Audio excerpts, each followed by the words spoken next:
Yeah,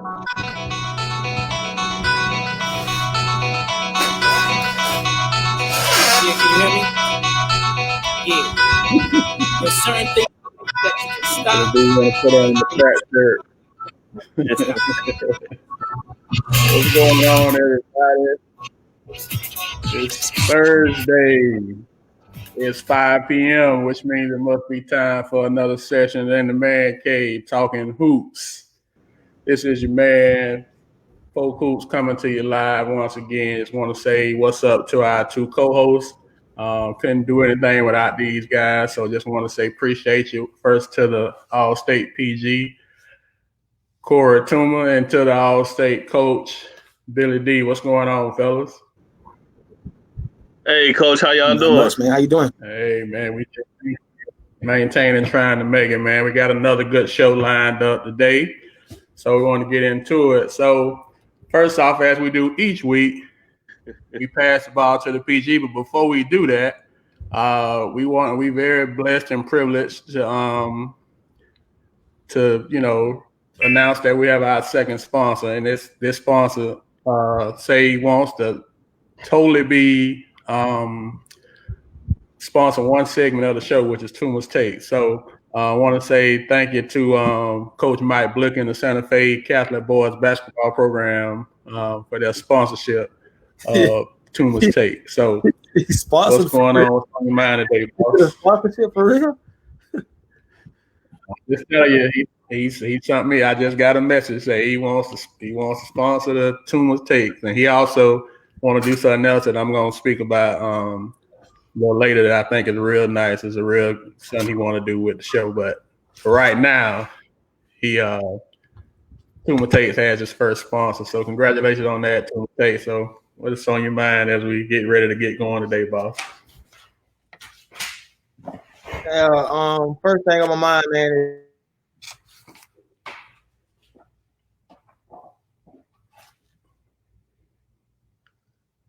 Dang, Tuma done froze on us. Photos already, man. Right now, he always talking about somebody else's phone. It's not even about basketball. I'm back. Y'all back? Yeah, we back. Yeah.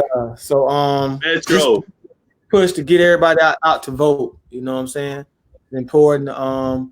It's probably the most important election of our lifetime, and it's very important that, you know, as minorities in the voting, that we get out and we vote. If you aren't registered to vote, it's very important that you do register to vote and let your voice be heard through pen and paper or electronically, however you do it. But we need everybody to get out and vote.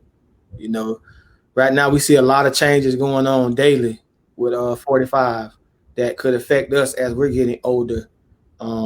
So take advantage of it now, and let's make this thing happen by getting out and voting. So Tuma's Take today. We're gonna talk about. We're gonna pretty much just discuss what we went through the last couple of days with the rankings, man, and see what you guys take is on it. Try to get some feedback from the audience, and you know, I honestly think it was kind of dry and uncut, like it was raw. I like all the spots except Trey. I didn't like what Trey was at, but Polk Hoops, you knew that from the get-go that I felt like Trey should have been a little better, but I understood your point of it when you brought it to my attention about the young man. But the rest of it, you know, other than all right, so Tuma on the Metro kick today. So while we getting him back, let me give a recap to everybody of the rankings from 20 to 6 to this point. Is he back? Nah. Yeah. All right, so we're gonna go and give you all a recap for those of you all who hadn't seen them or heard. So at number 20. We had Vez Glover, senior wing for Lakeland. 19, we had Ventrell Moore, guard from Warner Haven. 18, Taylor Gant, guard from Lakeland. 17, Don Skipper, junior wing guard from Lake Region. 16, Braden Longaberger, who is at Lakeland Christian, used to be at formerly at McKeel. 15, we had Davion Smith, better known to most people, wing from Ridge. 14, Parker Sassa, forward from Hardee. 13, Marcellus Thomas, Jr., combo guard from Kathleen. 12, Tyler Williams, combo guard from Winter Haven. 11, Malcolm Dewberry, combo guard, Bartow, formerly of Avon Park. 10, Drew Kramer, wing from Lakeland Christian. 9, Amarion Frazier, wing from Bartow. 8, Trey Lane, combo guard from Santa Fe, formerly of Lakeland. 7, Donald Gatlin, point guard from Lake Wells. And 6, Ro Hardy, point guard from Winter Haven. That's 20 through 6. We have 5 more spots that we'll release next week. But as of right now, that's what Tim was talking about. So it looked like we got him back. I don't know how long we got him back, but you can go ahead and continue. No, that's on Billy D. Billy D. I want to see what Billy D take is. Open discussion on the rankings. I have to give it to Polk Hoops. I think his rationale and pretty much those rankings are spot on. There's a couple that we question, in the background. And Elbow, he had, a legit point about Trey being a little bit higher. I think 6 through 8 are interchangeable. I'm curious on how they perform with their teams this year, because Rowe is going to have a different role. He's a year older. With them losing the James kid and the other kid to Discovery, him and Tyler are going to have a more impact role on their teams. And then how Trey going to fit in at Santa Fe? They got a lot of new pieces, and I'm interested in how coach is going to have enough basketballs over there. Just looking at it, Alvin, everything's going to go through Alvin, but I'm pretty sure that Trey's going to be able to get his shots up. Like I said, 6 through 8, I think is interchangeable. I do like Parker Sasser. That's his name, right? Parker Sasser. I like him a lot. I wouldn't be surprised he ends up in the top 10. He had a big summer. Trey had a big summer. It was somebody else. Marcellus had a big summer also. Can I ask you something about a big summer? What is a big summer, man? You ref. They improve. Put it like this. They improve. You know what I'm saying? They improve. I would say that. I'm asking because I wasn't reffing and I didn't attend any of those summer games. I know you kept us updated. How was the competition? Competition was mediocre to some good games. Overall the competition wasn't great, but there was actually good competitive games every now and then, and those kids got better. I'm interested in the kid from Lake Wells, the Gatlin kid. I used to be his assistant principal at our middle school, but I didn't see him play anywhere this summer, so I'm curious on how he has improved, and I'm interested to see him back on the court. But, all of this stuff is going to change once we start kicking back up, and people are going to be able to separate themselves, period. Okay, well, we got Coach Ampbo ready to come on. He's one of the ones who can give us some conversation on the rankings as well, because he was also a referee this summer with you, correct? He was. So let's bring in. We had Trey when he went for 27, and pretty much he didn't miss, man. Trey is a special kid. And like I said, I'm curious on how coach is going to fit all those new pieces in that puzzle. Coach Ampbo, how you doing over there, man? How Haines City treat you? Man, it's home, so it's always love in my city. Things are going well, man.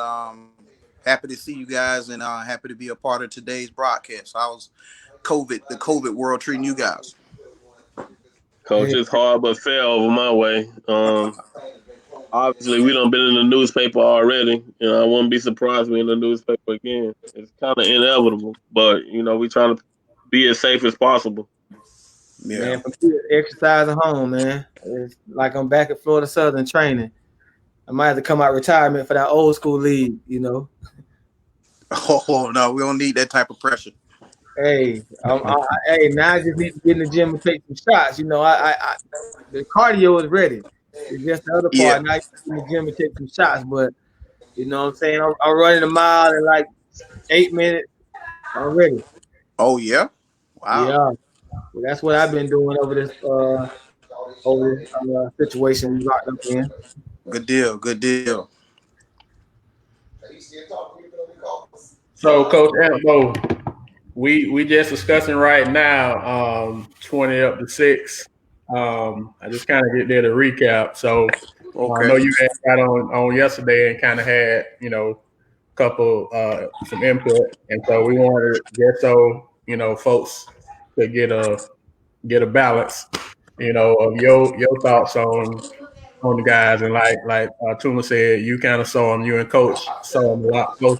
Because the people that did play, y'all saw them because y'all refereed most of the local games. So, what's your take on um, the kids and the quality of the list?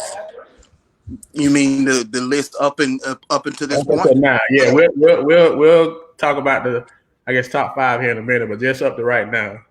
Up to right now, I think the list is pretty good. I think you guys have done a pretty good job, as far as placement where guys are located. And I don't really have a whole lot of beefs on it. I think you guys have done a good job. I really didn't have any beefs with where we at right now, but I just saw a couple things that I thought was interesting, and just my spin on things will be probably a little different. But up until this point now, man, you guys have done an outstanding job, man. I'm proud of it. Well, it's two that I didn't like. Okay, Uh, okay. I didn't like Sassa being as low as he was. I thought Sassa should have moved up a couple spots, and I felt like Trey was top. I thought Trey would be top. I thought Trey would be at least number 6, probably even number 5. But When you say you were breaking up a little bit, I didn't hear that last one. What you said? You said Trey. yeah, Trey. I kind of agree with you on Trey. At 6. Yeah. Now, the when I saw the posting of what you guys had, I thought Trey was a little bit. I thought he was around 6'2". I thought he per your list. Now my list would be a little bit different. I have him a little bit higher because I'm high on Trey, and I'm high on the jumps he's made since last year. I think he's taken a step forward from what I saw last year. How okay, but like I asked Billy D, because you ref taking a step forward and you playing. If you're playing against elite competition, if you're playing against mediocre competition, you should expect that, right? Well, I look at it like this. I know the difference between elite competition and an average competition. I've been around a lot of basketball, so I'm just looking at the progression of his game. Like the one game he did get off, like he just caught complete fire. But the next game when he played against better athletes and longer guys, he came back down to earth a little bit. But I was just looking at his overall game from what I saw last year. I saw more pick and roll. I saw better decision making. We always knew he could shoot. I saw him score on all 3 levels. I saw him shoot off the dribble. I saw him score mid range. I saw teardrops. These are some things that I didn't really necessarily saw a whole lot of last year, and he was comfortable in doing those things. Now, what was he playing? Was he playing the point? He played a little bit of point, and he was playing off, but he had the ball quite a bit. He had the Because ball quite a bit. we trying to figure out who's gonna play the point at Santa Fe, and so he looked like probably the only candidate that got a shot at it from what they have right now, unless they get more before the season start. From what I saw, it's no question he probably should have the ball at Santa Fe.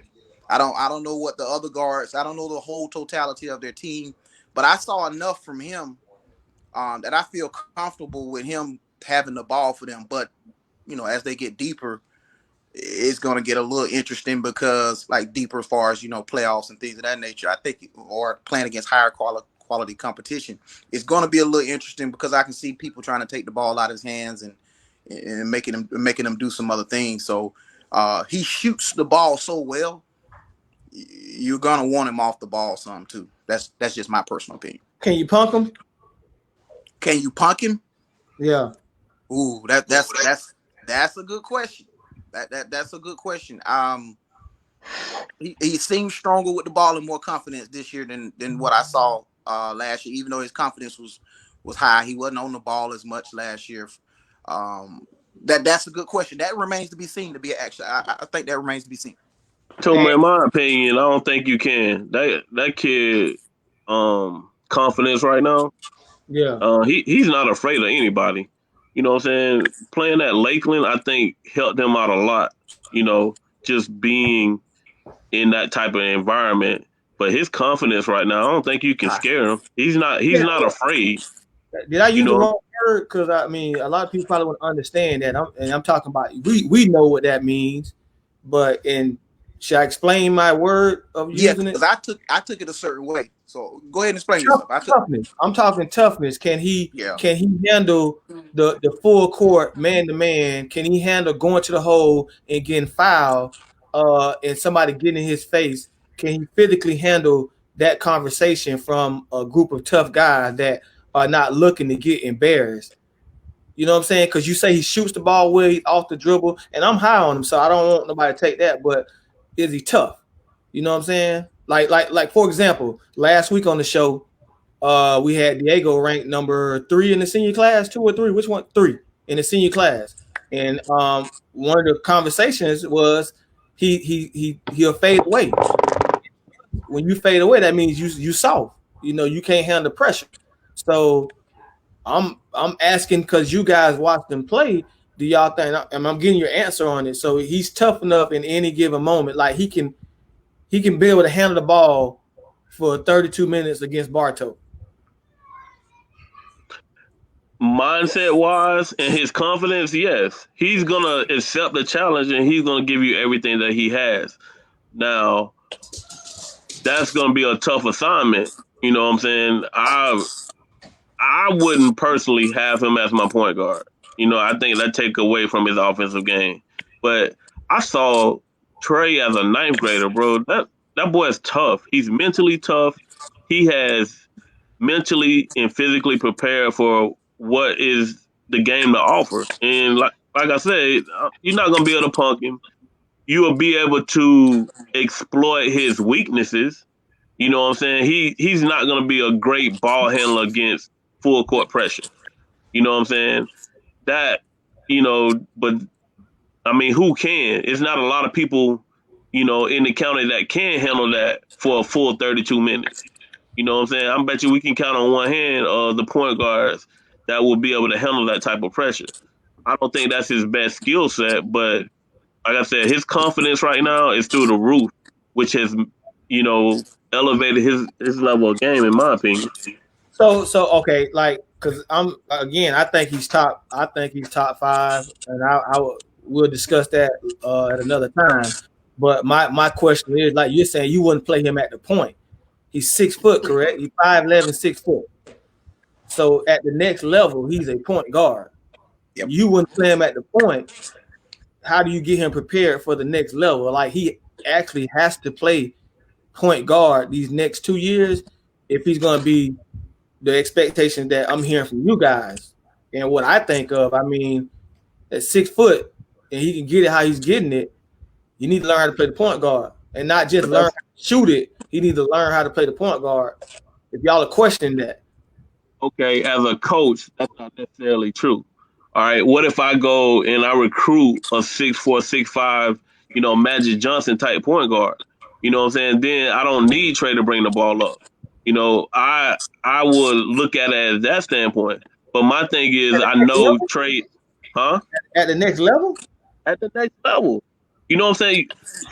Seeing a 6'4", 6'5" point guard and then having another guard, off guard with them, you can kind of trade off. Because now you're looking at okay, this guy's bringing the ball up. I can put Trey off the ball. Then defensively, Trey might have to guard the point guard. Can he? Yeah. Defensively, Can he defend? he's tough. He's not gonna back down. Hen did a great job with him. You know what I'm saying? Ain't nobody just blowing by him. He's fundamentally sound. You know, I didn't see anybody blow by him. Did you? No, I didn't. Attacking me. You're like y'all guys attacking me because I'm asking the question, man. No. I see you got the two-dog shirt on today. You're a little sensitive today, boy. You're a little sensitive Do I need today. to go change my shirt, man? Do I need to go change my shirt? Bro, you're a little sensitive today. Do I need You're a to go little change my sensitive. shirt? Bro, you're a little sensitive today. I'm just messing with you. Hey, Coach Ambo, another person that we had apparently very low on our list that you had pretty high on your list. Because I mean, you know him a lot more than a lot of people do, so you can speak on him. Is Champ Davion Smith. You had Davion real high on your list, and we didn't. Being that you know more about him, maybe you can kind of explain your rationale and kind of educate some people who may. Because the thing is, with us, some of the people on the list, people don't know, and so you kind of go with who you know, and we know a little more about them. But you know, it's always good to get another valid point of view from someone, and so tell the rationale why you had Davion higher on your list than we did. Well, I got a chance to coach Champ Davion as a freshman over at Ridge, and first of all, he has great athleticism and he has a great frame. Champ is probably, I don't know, Billy D 6'4", maybe he's not quite 6'5", but he at least 6'4", and he has what I like to call some twitch in him. His twitch is really good. He has great measurables. He has a great motor. He's good inside, finishing the ball inside, offensive rebounds, putbacks, things of that nature. And the one thing a lot of people don't know about Davion the Champ is he can shoot it. Once he get his feet set, he can flat out shoot it, and he hit some big threes. Where did you have Davion at? Where did you have Davion at? I have him at 8. Whoa. We got him at 15. Whoa. Yeah. That's a big jump. I think when this season is over, you're gonna see him get recruited at the JUCO level much more so than maybe a couple guys on this list. I think Champ can go. I really, now he got to work on his skill set, and he'll be a 3-man. But I think he can project and play somewhere like a Polk State or something like that. I'm high on him. You might can say I'm biased. I'm from Haines City. I coached him, but you know, I just try to keep it real as much as I can. Now you said Polk State now. Now you said Polk State. Now Brandon ain't got too many Polk County kids on that squad now. Well, he had a couple. You're gonna be the one call him out, right? You're gonna be the one put that pressure on Brandon. Well, Brandon gave some guys some opportunities. Some Arbondale guys got some opportunity. He reached out to, I think, Giles and somebody over at Lake Gibson, or Kathleen, wherever I think he finished at Lake Gibson. So he reached out to some Polk County guys. Brandon has been doing a good job, in my opinion. So the thing about Champ, I know, and when Coach Smith was on here, he said that, you know, Champ, when he got him back in January, I think they kind of went on the run. So it was a situation where folks just kind of don't know about him. And you saying Polk State, that's kind of at a Division I JUCO level. So you got him at that. So you saying if you would pick anybody on the list, you look at he gonna probably make the biggest jump during the season. Hey, so you're saying that Champ right now is better than Parker Sasser, Marcellus Thomas, Tyler Williams, Malcolm Dewberry, Drew Kramer, and Amarion Frazier. I like Champ. I probably have to hear you say that again, but I like Champ over almost all those guys you just listed. I didn't hear everybody. Let me say it again for you. Let me slow it down. Let me slow it down for you, buddy. Okay, let's go one at a time, and I'm gonna check it out. Yeah, you like Champ over Parker Sasser? Yes, I like his motor more than him, and he shoots the ball better than him, in my opinion. Well, I'm glad we see you breaking it down. I like that, Coach. I like how you gonna give it to us. Marcellus Thomas. Marcellus, I just think he's a better athlete. He's a better shooter. And he's more of a difference maker. Tyler Williams. Tyler is really, really young right now. I like him projecting. He's going to project better. Right now, Tyler's still not even using his left hand. So I like Tyler. He's got to work on his left hand, and he's got to work on his shooting and his moves off the dribble. I definitely have Champ above him right now. Malcolm Dewberry. I like Dewberry. Dewberry's on my list. I got Dewberry at 10. He can do a little bit of everything, in my opinion. He's small, but he can shoot it. He can teardrop it. He can get to the basket. He can make players better. But Champ measurables, and I just think at the high school level right now, if you ask me to take either one of those guys, I'm going to take Champ because I think he's going to do more and be more productive for my team. Drew Kramer. I just think he's better than Drew. And Amarion Frazier. Amarion is on my list. I have him right behind Champ. I have Amarion at 9. And I like Amarion. I'm high on him. Yeah. Monty's reply was shoot better, more athletic. Yeah. So I think he was saying his son shoot the ball better. Well, he might feel that way. That's his opinion. I like Champ. Once he get his feet set, I like his ability to stroke the ball. Gotcha. I like your conversation on that, man. Billy D, Coach PD, what you think about that? I think Champ has the opportunity to make, big jumps and big strides. Like Polk was saying, a lot of people don't know about him, and that's what's really hurting him in this rankings. Being out when you're out because of grades, you miss majority of the year. So a lot of people really didn't get a chance to watch him play, and I think that's what's hurting him the most. Above everything. Champ athletically, he's just as athletic as anybody on that list. You know what I'm saying? He has a ton of upside, but because of maybe stats and just lack of games up under him, people hadn't been able to evaluate him. And then plus, when he came in, Ridge season changed, but it still didn't make the playoffs. You know what I'm saying? And people kind of tend to drift towards people that are winning. There's no knock against Champ. Not at all. I've watched Champ. I've seen him this summer. You know what I'm saying? He was on our target list to play with us with Tony Bradley. I was high on him. We was talking all the time, but because of COVID, I wasn't able to coach him and get him better. But he's one of the best athletes on this list. I think he's right behind Alvin as far as that goes. Can I ask you another question, Coach? I'm gonna put you on the hot seat right now. It's never a hot seat. I'm the Q's, bro. I'm the Q's. Ain't never a hot seat. I'm the Q's. Okay, so if COVID didn't happen, name the Polk County kids y'all was looking at.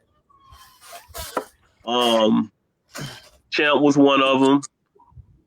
Dewberry, Amarion Frazier. Who else? Jude. Say it again. Yes, Jude.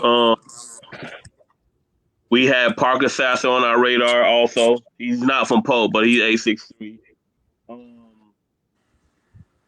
Who else? And we had multiple teams. We had Shaw Kid on our radar. Which one? Shaw?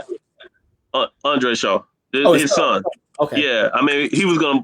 We was gonna have him on, playing with the younger team. We had a bunch of Polk County kids on our radar, and that we was gonna have part of the program. But unfortunately, you know what I'm saying. And I applaud Coach Hayes and Mr. Tony Bradley Sr. You know what I'm saying, for not taking a part of, putting these kids at risk. But we had a bunch of kids on our radar. We was actually very excited about what them was going to bring. But the core of that group was going to be from Polk County. Okay, so Davion was on your list? Yes. Yes, Davion was on the list. He was going to be on the team. And I was going to make sure that we did everything possible to have him on there. Parker Sasser was on your list, you said? Yes, Parker was on there. Was Marcellus on y'all list?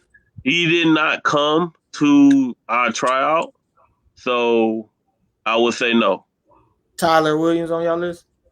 Tyler wasn't in the gym. But we did talk about those young kids, for the future. What about Dewberry? Yes, he played with us last year. Okay, yeah, I'm just asking because I'm going by the rank. Good job. Was Drew Kramer on y'all list? No, he didn't. He didn't come in the gym also. Okay, and I heard you say Trey. What about Trey? Did y'all think Trey go after Trey or? Trey came in the year before, and because we only had one team, the 17-year-old team, we didn't have him in there. But I know he went with Spates. We was hoping that he would at least consider us, because I think he's one of the best players in the county. I know we had Braden from McKeel that's now at Lakeland Christian. He was on our list. But you can never have too many people that can shoot the basketball. Yeah, I didn't mean to say hot seat. That was me being sarcastic. I was just looking at the ranking and trying to throw the players out there. You know what I'm saying? So we can, because the competition you guys probably would have played would have been a lot more tougher than a lot of the other teams. I expect, being that y'all were trying to prepare to be a circuit team within the next couple of years. So exactly. I mean, the discussion was between us.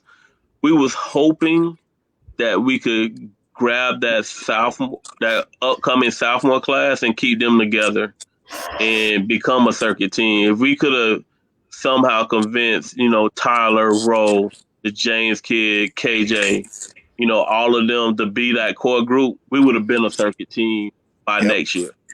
Yeah. Easy. You know what I'm saying? But I understand, why they make decisions. They go to people that are already circuit teams. So they make sure they get that exposure and everything. So I understand why they make the decision. But, we're going to take a stab at them next year. Maybe they want to be that difference maker to break the mold. And, we haven't had that since the team stat days. We haven't. And that's one of the toughest teams that come through here.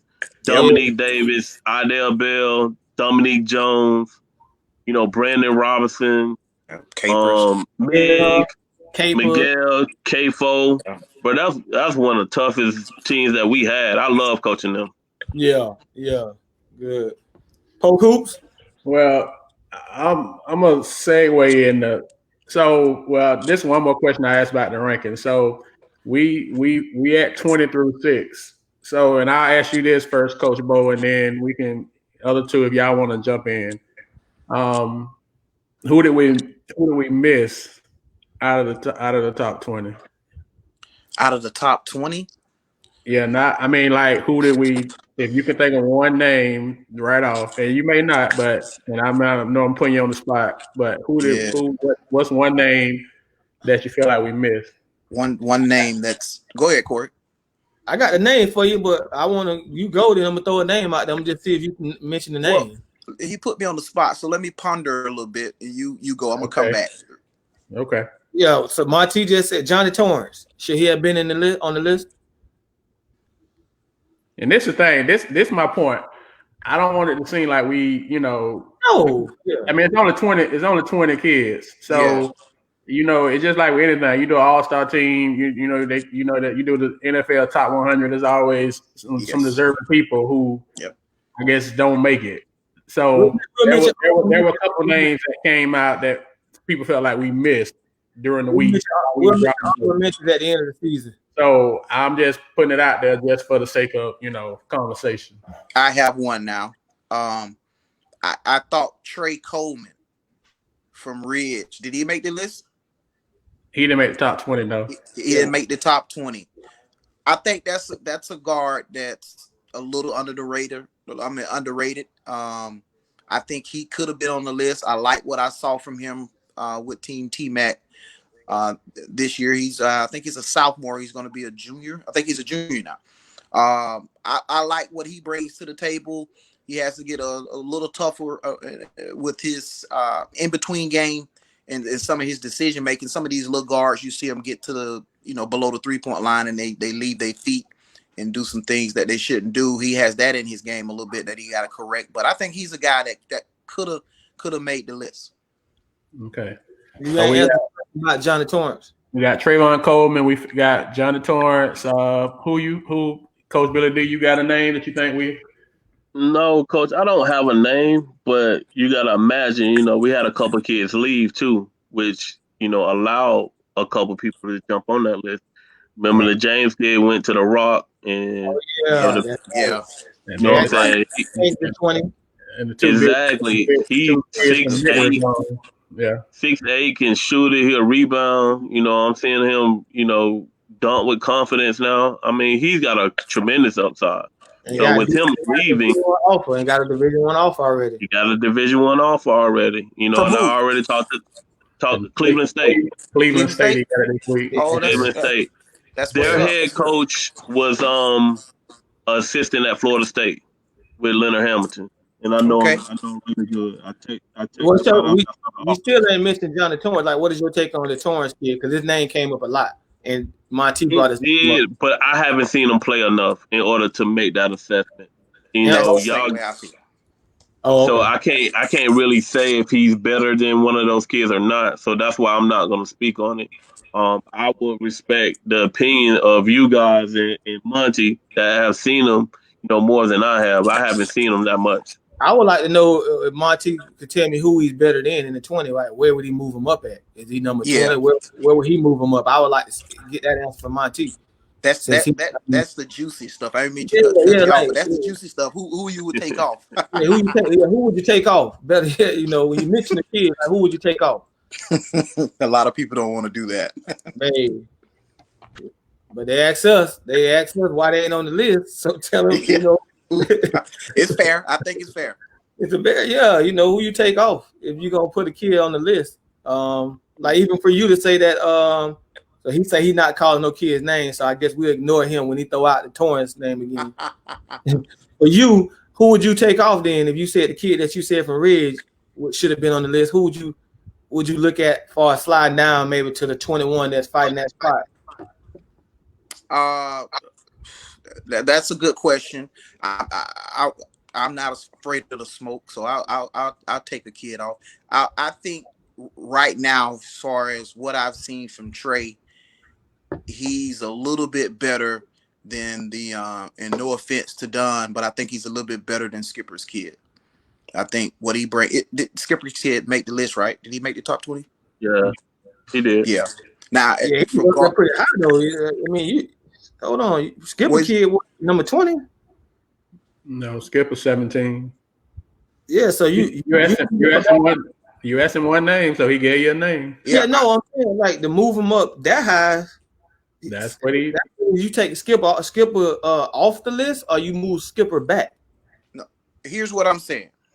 I'm saying that from watching both of those guards play, I would take Trey over him just simply because I think he can go both ways a little bit better. I think he shoots it better. Now, Skipper kid is unbelievably athletic, plays very, very hard, and he's well coached. His dad has done a great job with him. No disrespect, none of that. But I like Trey as far as his ability to finish in traffic, shooting it from the three-point land, and his ability to maneuver and go both ways and take pressure. That's just me. Yeah, I just look when you throw a name out there and there's three other kids behind him. Do we jump? We say, okay, Skipper pushes back, and then that moves Vez Glover off. So that means you feel like he's better than Vez, Ventrell, and I just think he pinpointed. He's not saying take nobody. You asked him who would he take off, and he's saying he would take Skipper off. Nothing about the other three kids because his is different from my list anyway. Yeah. Okay. So it's not a matter of bumping people down. It's a matter of one on, one off. So his off would be Skipper. That's a fair assessment. That's I thought it would be the 20th kid instead of the 17th kid. That's why I'm the number like that. I'll say this. I don't have the list in front of me, all 20 kids, but I do recall looking at the list and seeing some names, and I'm thinking to myself, I think Trey is a better overall guard than such and such and such and such. That was just my thought process. Right. Yeah. And it's fair. You answered the question. Think about Skip that I don't think a lot of people know, and then we're gonna segue into one more topic, Coach Bo. We're gonna keep you on here for a couple more minutes till we get the ladies on. Okay. Skip was all county, And I don't think folks, whether they respect it or not, I don't think people know that Skip made all counted for the Ledger this year. So I mean, he had to do something, not knocking anything, but I don't think a lot of people either respect Skip or respect or even know that. Probably don't care. I don't know, but anywho, so we're gonna segue into something. You kind of touched on this with Trey a couple minutes ago, Tuma. So class of this week in football, and I guess basketball too, but this week was the first start. September 1st was the first time that class 22 was able to start getting contact from colleges. And we spoke about this kind of off the air this week. A couple of people, me, Tuma, Coach E-Rod, Coach BG, a couple of guys. Tuma and Billy D, both of y'all were fortunate enough to play at the college level. And boy, I didn't know if I was gonna have you on or not, but you a good reference as well, so you can relate to this. So, a couple of questions. When did you know you wanted to play college ball? So it's a multi-question. When did you get serious about it? When did you get your first interest to your first offer? Was there a D1, D2 rationale? And I guess the point I'm trying to make, or we trying to decide, is there's a frame of reference that says that there's a stigma that is D1 or bust. These kids just feel like they got to go D1. If they don't go D1, it's just all over the world. It's so if you're a 2022 kid, you're already getting interest, and if you're a 2021 kid, you may not even they not even contacting you.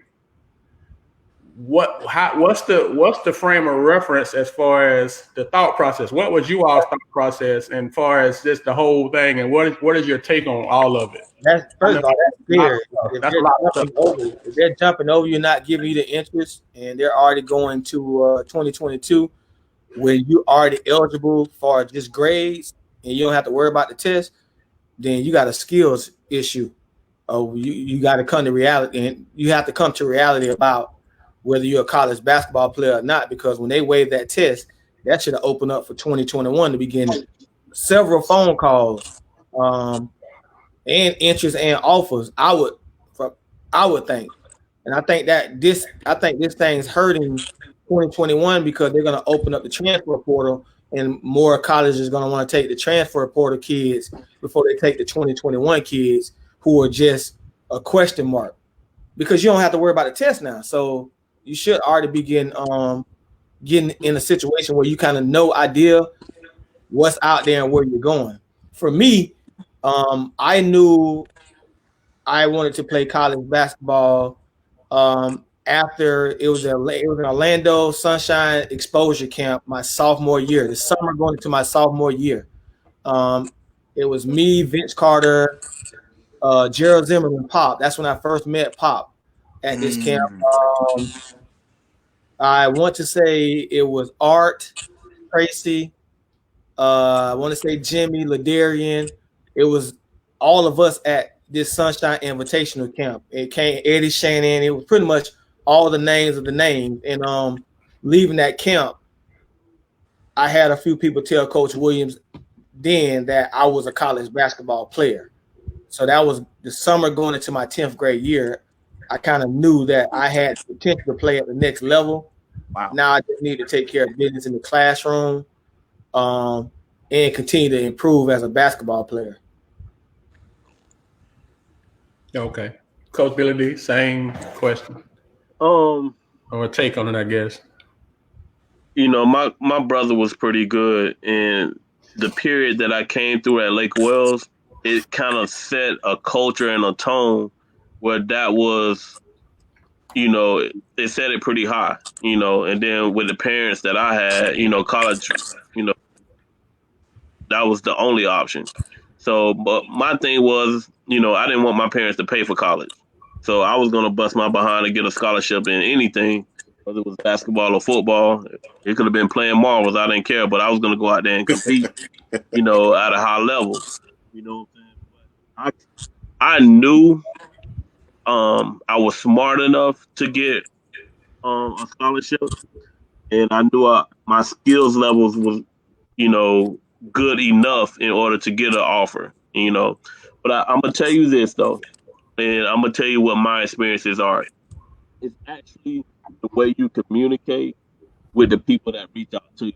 That could hurt you or it can help you.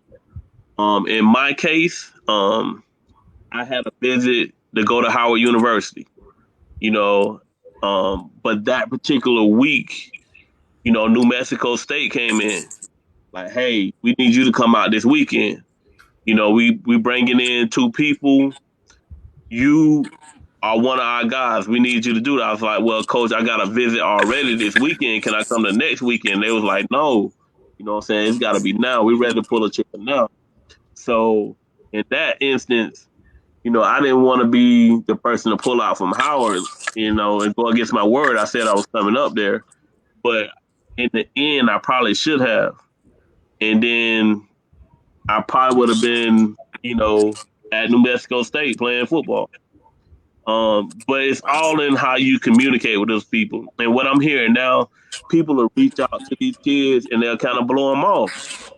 You really can't do that. You always gotta, communicate, be respectful, give them your time because you never know when you might need them. Your stuff might fall through. Then now you need, to talk to that coach. But yeah, they're gonna remember like, we reached out to you, you blew us off. So always keep that in mind going through this recruiting process. You never blow nobody off. Always be respectful. Always at least be a listening ear because you never know what might happen.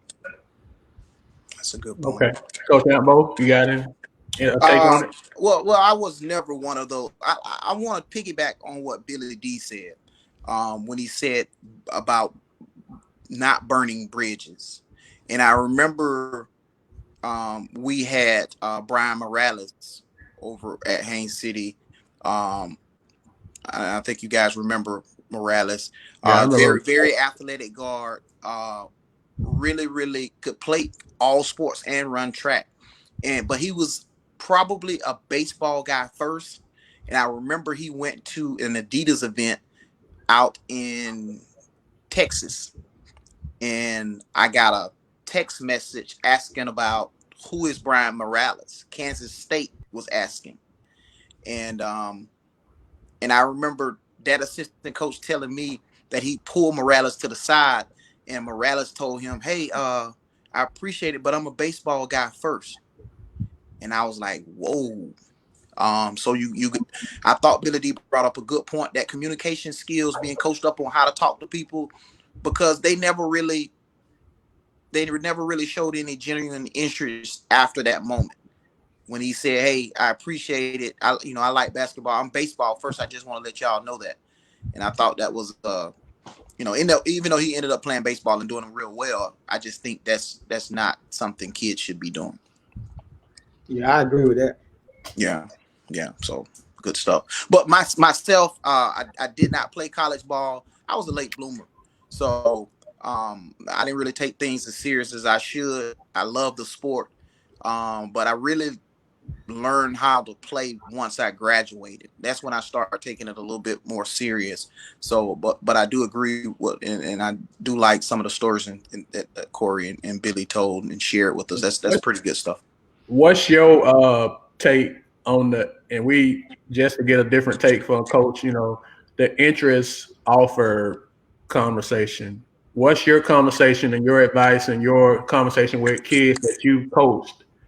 Just like, the Morales kid, when it comes to interest, because this is what a coach made this tweet I read. It was a coach. I don't remember who it was, but he said, D1 schools send thousands of edits to kids they never plan on offering. I've seen kids say no to opportunities because bigger schools have sent edits and gave false hope. And you in a position as a coach, Coach Billy D in a position as a coach, so you have some influence on on the kids. They kind of look to you for guidance, advice, whatever. So when you see interest offered based off of your experience, what's your take on it? And how do you approach that? But like these 2022 kids, 2021 kids who are in this process right now. Well, from Maybe my you can get some advice that somebody could pick up on that's watching that could take it. That's what I guess that's the point of the question. I try to tell all kids that interest is great. First of all, that shows that someone's interested in you, to a certain degree at least, uh, as far as you coming and playing on the next level. But I also add in there that the offers are the real deal. When you start to hearing talks about money and scholarships and things of that nature and offers, things like that, that's when I think it gets a little bit more, more serious. But I like that. Interest is good. I tell kids interest is good. It helps a lot of guys' confidence too, because a lot of kids are looking for those letters. I remember when I first got my first letter in the mail, I was like, it brings excitement. We know as adults and as coaches, a lot of that is just a lot of mail going out, camps, things, money makers, things of that nature. But the interest deal is good. I like to lean more towards offers, contact. Have you had conversations with the coaching staff, things of that nature. I try to remind kids of that, because a lot of times kids will get this mail or get some interest and they let it go to their head, and you have to let them know, hey, listen, that really ain't the real right there. That's interest. But don't you know there's hundreds, maybe even thousands of other kids that's getting that same interest in these same letters, and et cetera, et cetera. So you have to balance it and want their confidence to be, let them know, hey man, you got an opportunity, because some kids don't really see that they're capable of playing on the next level. So when they get these letters, and it kind of excites them, and some of them are motivated in a good fashion. So I just don't like the kid set the kid up for epic failure. Like, exactly. when you go to marketing with the logos and everything, and then you don't end up going to none of those schools. Yeah. And now the question is like, well, like we had the question with Blicker, because it confuses the audience. You know what I'm saying? Yeah. Because a lot of kids won't say interest. A lot of kids will just post like, these are the schools that I'm are looking looking at at me. it. Yeah, Yeah. they use the word looking at me. They don't say interest and offer. The kids will go with, these are the schools that are looking at me. So I just think in today's era, social media is such a powerful tool that gets it's a popularity thing with the kids now, and they gotta balance it out, to the point that folks don't look back at it and be like, well, what happened to all the 24 offers? That's how we respond. What happened to the 24 offers? Why you choose that school? You know what I'm saying? But Yeah, that's a I'm good point. with you. I remember when I got a letter from UConn, and Jim Calhoun ain't handwrite nothing on that thing, but it was the first letter I got. I thought I was the baddest thing to come out of my door. I'm like, man, that came because I went to a camp. That man ain't know nothing about Corey Toomer.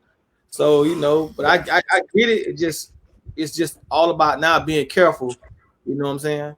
I And agree. coach, our thing is anytime we got somebody who that's knowledgeable, who's been through the process, who can help, we want to ask questions that can hopefully help, help kids, help parents, with just looking at stuff a different way, and so they can make the best informed decision. Because at the end of the day, no matter whether you got 100 people interested in you, 100 offers, you can only go to one school, and you want to make sure that you're going to the one that best fit what you trying to do, and on the court, off the court, professionally, you want to be able to go work somewhere and put yourself in a position to take care of your family and live a good life. So, guys like you who, good, big in the community, who lived it, who good role models. We want to make sure that we give everybody, give as many chance for people to drop jewels as possible. So that's why I, kind of want you to stay on so you can get your take on it, because Good deal.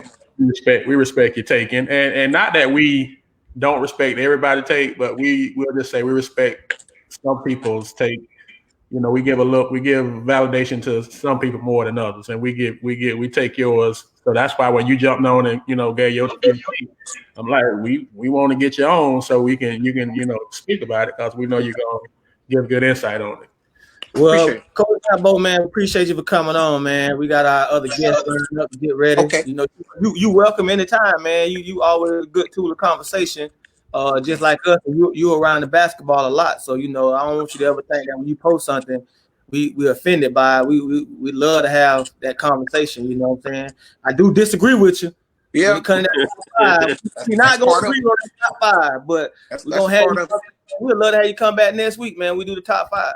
Yeah, if you come back for the reaction of the top five, because I'm sure it's gonna be a lot of conversation when we drop it. yeah. I'm, That's good I'm stuff, guys. guaranteed. I appreciate you guys having me on. Like again, you guys do a great job, and I will come back next week if you guys will have me. I'll come back and chop it up again. Yes, All sir. right. We look forward to seeing you. So appreciate you, man. Be safe All right, now. y'all take it easy. All Yes, right. sir. Well, we're gonna bring on our next guest, man. I'm very honored to have this young lady come on. You know, I sent the message out to her and just asked her if she wasn't busy, could we get on the show for as much time as she can. She's a Lakeland native. You know, she grew up in Lakeland. I had the honor of coaching her in middle school, also mentoring her and training her some while she was going through the high school days. She's the first player in Polk County history to play in the WNBA. She's still in the WNBA. And without further ado, the legendary Tiffany Hayes. Slim. Uh-oh. Slim, I know Slim ain't metro. Uh-oh. Professional player. Uh-oh. It don't froze on us. Oh, man. Pro ball player, man. It's an epidemic. It's an epidemic. Slim, you there?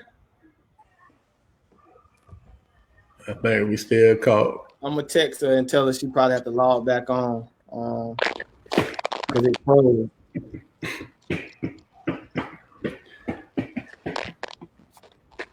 Well, Coach, I guess in addition, a lot of people probably don't know that. I can't hear nothing. It's freezing. Yeah, you froze. We can hear you. We can hear you. Can't see you. So let's try to get her back on. Gotta love technology. Gotta love being live and technology. You never know what's gonna happen. Hey, I knew what my problem was. I had too many Wi-Fi things running. I had the YouTube going on. I had Wi-Fi on my phone.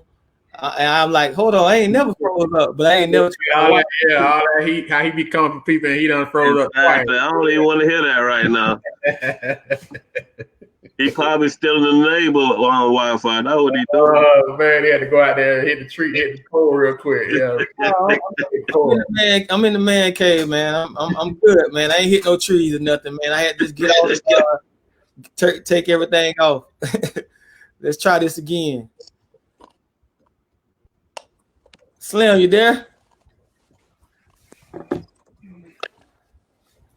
I can kind of hear you a little bit. I think we need it. I think we might have something. Yeah, we got some. Can you see us? We I can see y'all. I just can't hear. Right. We can hear you. We can hear you real good. She got the dog and everything. Okay. How you been? How you been? I'm good, man. Just up in Atlanta, you know. I took some time off, so I'm just up here chilling. Gotcha.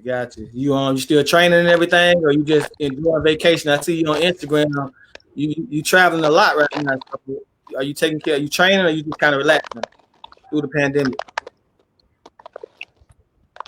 Yeah, I was relaxing at first because I had this my first summer off in 9 years playing in the league. So I took the first half off, but I already started back training because I'm going back overseas in October. So I started back training again. Okay, Billy D, I'm gonna give you the floor, man. Hey Tiffany, how you doing? I'm good. How are you? I'm doing well. Say one thing that I respect about you the most. I was a late addition as far as what LBD and their traditions and everything that goes over there. But I love the culture that you guys as alumni has set, the way y'all come and give back. to your school and to those kids. Y'all don't realize how much it means to them to see you guys in the gym, training with them, playing with them. So could you elaborate on LBD and the culture when you was there and how it is now as an alumni? Man, I think even before I got there, it started out as like a family thing. Like even when I first started going there, I'm like, I'm a part of something bigger than myself. Like with me being on that team, that's just how it felt to me. So when I go back and visit and I'm playing with them, I can still feel that. Like it seemed like they all sticking out for each other. They looking out for each other. They feel like they sisters, and it's just LBD family. That's just what it is. You played for Coach LaDon, probably arguably the best women's coach in Polk County. Describe, her coaching style and how did that prepare you to go to UConn? I don't know if she heard you. No, she heard you. I mean, it's definitely different. I feel like he was one of the tough ones in the high school category. So she definitely got me ready for college. Even her pointing me in the right direction for AAU, and just being on the Coach Kim, her and Coach Kim alone just shaped me to get ready for UConn and gym. Before we get some more questions, I want to bring on our other special guest, your best friend. So we have y'all on at the same time. We got arguably the best point guard to ever come out of Polk County as well. She's part of that family, that dominating family of Winter Haven girls basketball, and now she's a coach. She played at University of Kentucky. Now she's an assistant coach. None other than Miss Amber Smith. Hey there. Okay. She's on mute. She got it on mute. You got it on mute. All right, I'm here. How y'all doing? Good, and you? I can't complain. Thank y'all for having me. Hey, What's up? No, we appreciate you guys coming on. Like I told Tiffany, via text last week, we really want to try to get more of a recognized girls basketball, and there's no better way to start it than to have two of the legends come on, kind of talk it, and kind of be able to tell the young girls anything you guys can provide for them as they prepare for not only the high school level but playing in college, or the dreams of being in the shoes of a Tiffany Hayes, which are hard shoes to fill, but at least they can hear from her and hear from you as a coach at that level, at the Division I, at the Power 5 level, what the expectations are. I got a question for Tiffany first. Tiffany, I know you also play professional ball overseas and during your the time you're not playing at the WNBA. How is that transition for you? Oh, she got that metro. She got that Polk County Metro. She got that Polk County Metro. Well, let's go. We can go to Amber. Billy D, I know you probably have some good questions for you, Amber. I don't know if you see your guy on. We brought Rashad on as well. I see him here over there eating something. I just had to laugh. He always eats. Billy D, Coach Barn. You go ahead, Coach Barn. How you doing, Coach Smith? I'm doing well. How are you? I'm good. Thank you for being on. We appreciate you getting on as we try to expand our horizons. A lot of young ladies probably don't know your story and probably don't know your bio. So just a quick bio for the ones that don't know. I mean, we know your work and stuff, but just for a lot of the young ladies that's coming up, can you just kind of get them from Winter Haven to University of Kentucky to the point of being a assistant coach at a major, Power 5 university? Yep. So born and raised in Winter Haven, single mother, had two older sisters. One of the best things that happened with me, to me, is that I transferred to Winter Haven High School and playing under LaDon Gibson, Rashad and Johnny. that really shaped me into the person and player that I turned into to be, and was able to get a scholarship. So they laid the foundation for me. So played at Winter Haven 4 years, won 2 championships. Tip came in and helped us get over the hump, get that monkey off, Coach LaDon's back. So had a great season there at Winter Haven. And then was able to earn a scholarship at the University of Kentucky. And so that was obviously through hard work, but the people that I was surrounded with really helped me get there. I was at UK for 5 years, had some hardships. I tore my ACL twice, but I came back from both of them, was able to win the SEC championship, make it to the Elite Eight twice. Tip actually ended my career. So played UConn in my last game. We hugged it out, we cried it out, but that was probably the best case scenario, was to play my best friend, in my last game, and it took her to the Final Four, so it was bittersweet. After that, I knew I wanted to coach because of LaDon Gibson. People ask me today, why do I want to coach? And it's LaDon because of what she did for me. So I went on and be a graduate assistant at Tennessee. Then I coached for 2 years at Louisiana Tech. Then I was able to come back to Kentucky as director of player development. And then I was promoted in this spot that I'm in today as an assistant coach. And it's been a blessing. It hasn't been just straight success. There's been some ups and downs, but I'm grateful for it all.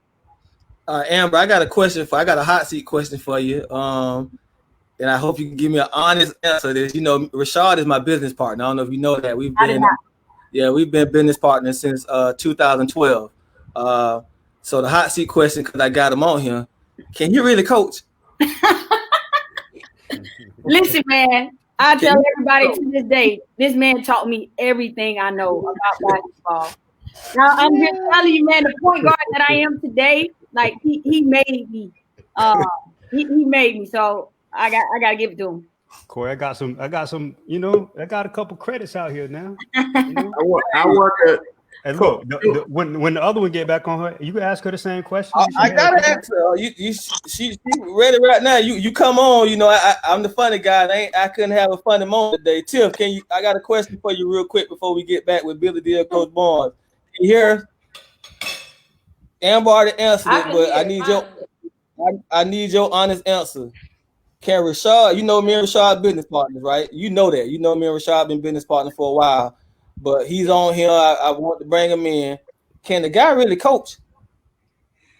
What you mean? Yeah. Can he coach? You know what I'm saying? Why is that even a question? Because he's on. Because that's what I do on me. I kind of try to be the funny guy. I was hoping one of y'all just kind of give me a different answer. Actually, I have to hear it. I have to hear it 24/7. I have to hear it 24/7. Yeah. Yeah, so, not to sidebar that conversation, but I mean we are actively talking about basketball all the time, and I'm curious to see what other hot seat questions Toomer got for this, because I'm down with whatever we got to discuss, especially as it relates to where these two sit in our program history and the whole thing. So I just want to make sure that we're all okay with,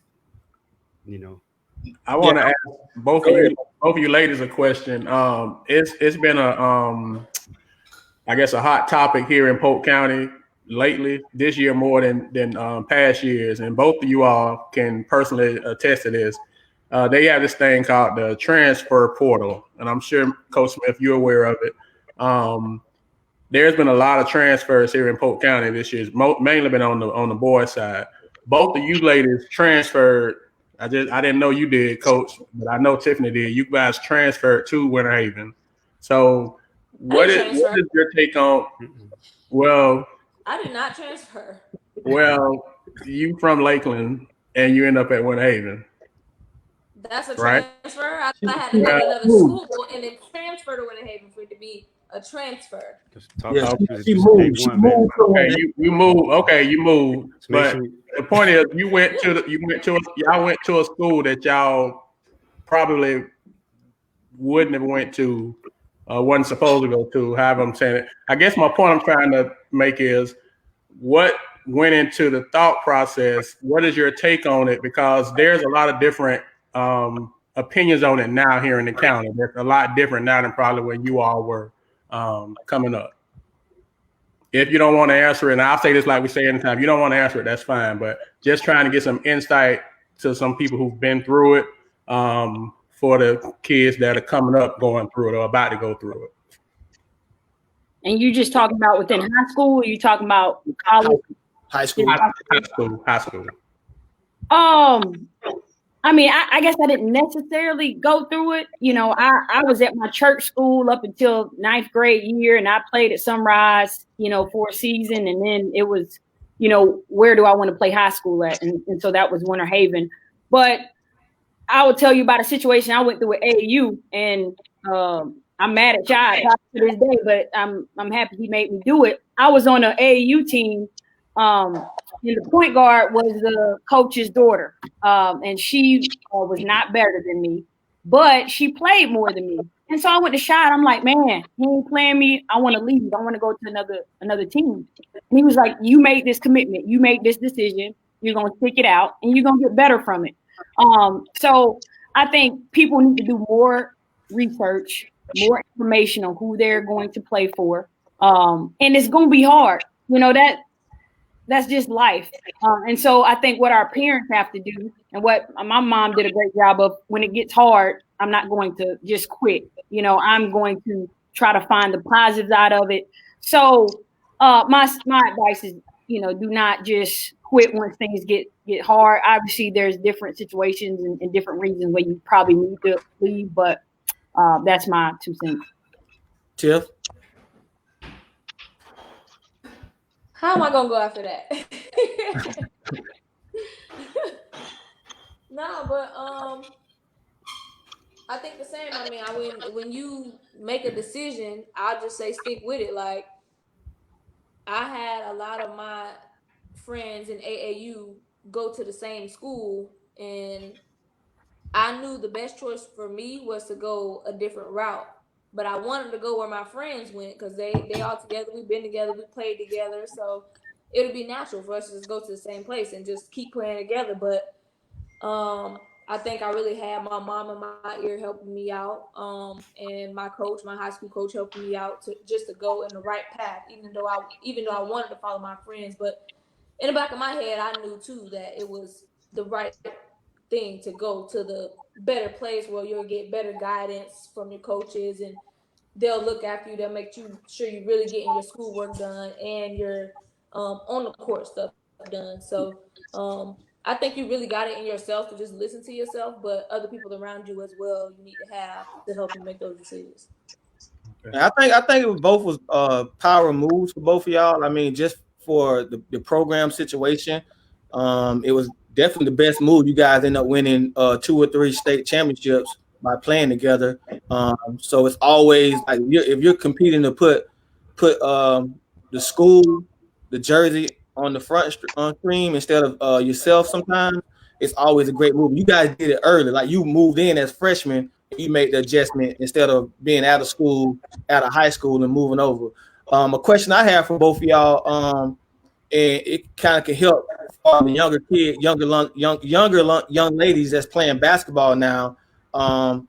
You guys play at the top of the level in college. UConn, Kentucky, those are Power 5 schools. What took you to that level, far as practice, the time you spent trying to get better? How much was basketball in your life at that time? So young ladies will know, if they want to play at that type of level, the work that they have to put in to be playing at a UConn or a Kentucky. Shoot, you trying level different. So talk to us. It's still Power 5. I mean, we all agree, but it's still Power 5, and you're an all-state guard. You're the all-state guard. So, yeah, I know, right? Don't do that. Okay. Anyways, look, I think me and Amber can both agree that it's really about sacrificing and what you want for yourself. Like, me and Amber had the choice to go. We were popular in school. We had the choice to go out. We got invited to a lot of stuff. We got invited to parties, to go bowling, to go this and that. But me and her both made the choice to say, nah, man, I'm going to be tired for practice tomorrow. I got to save my energy for practice, because that's where we wanted to exceed at and excel at. So we saved all our time, all our energy to be put into something that we knew would take us far, which it did for both of us. So I think we both can attest to agreeing to that part of it. Is it's a lot of dedication. Completely agreed. A lot of hard work. I mean, it's just a grind. And you like early on, you got to know what your goals are. And some people write goals down, but they don't have an action plan behind it. And so, really having an action plan. What am I going to do? How am I going to get there?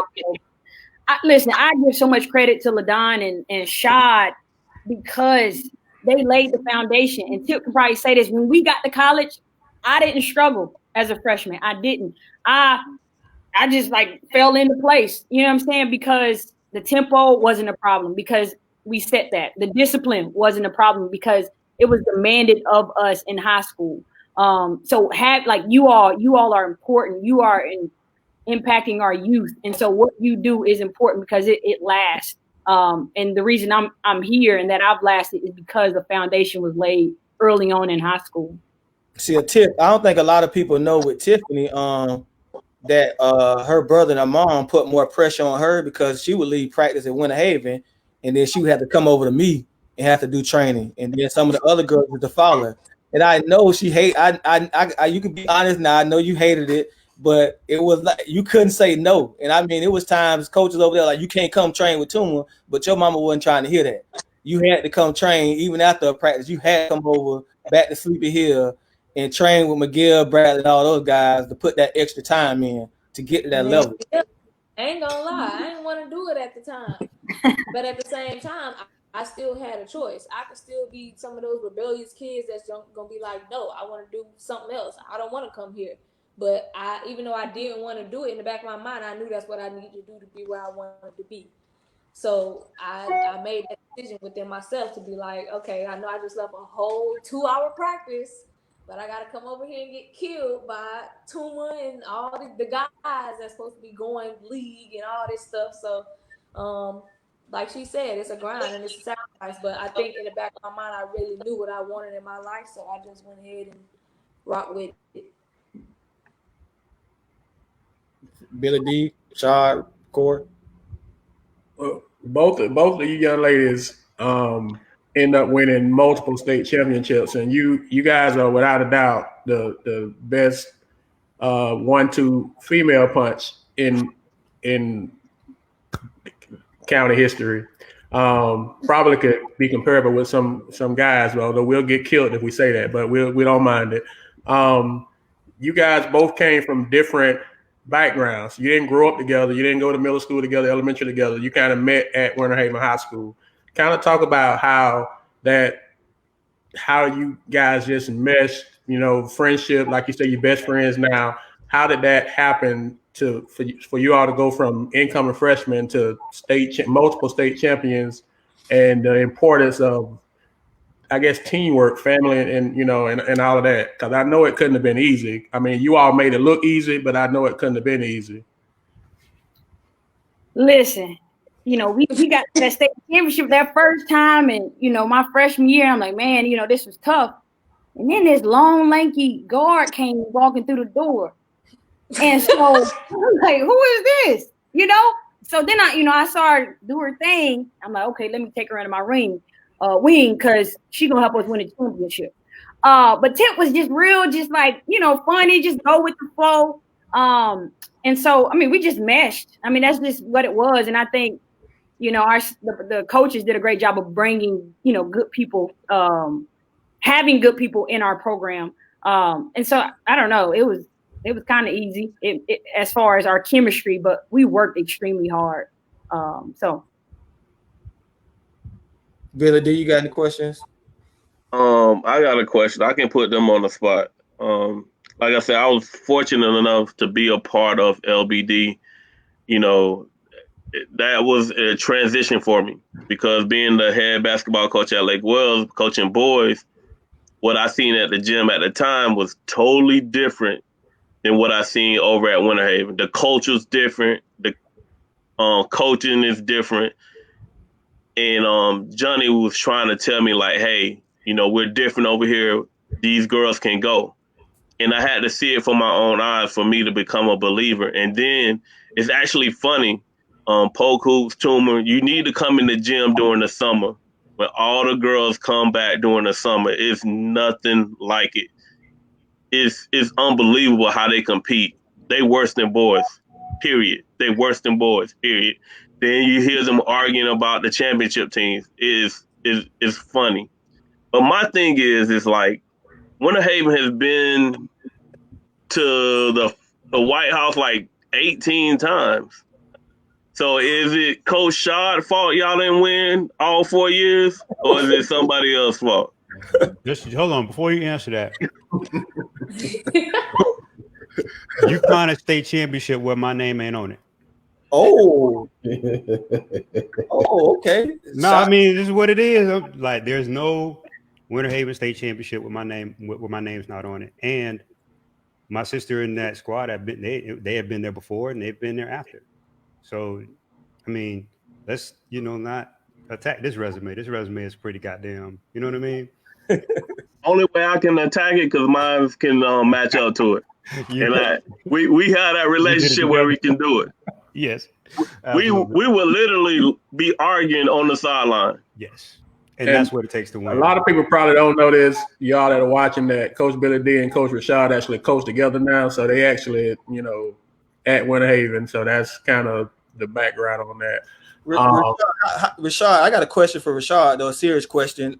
Coaching not only these two, like what as far as you, because I know you, I know the type of how aggressive you are about things and how you're a perfectionist. How was it to coach not only these two young ladies, but those teams that they played with? Like what did it take for you to kind of get them to gel and understand how important it was? Well, the first thing is my sister, LaDon Gibson, is my sister. So, the DNA of all of the squads are kind of, household for us. So my sister had already kind of primed them. And, to this day, like all of the girls who played for LaDon, they'll run through a brick wall for her. So the reason I came on at the time when Amber was a freshman was I'm looking at her teams and I just gotten old enough to kind of coach and contribute. LaDon's 10 years older than I am. And I'm like, your guard play is terrible. Like, y'all can't get in the sets. You can't run anything. You don't have a system set up. None of these different components. And at the time, Billy wasn't around. So, like, I'm on both sides of the ball, like really implementing what they're doing defensively and on O.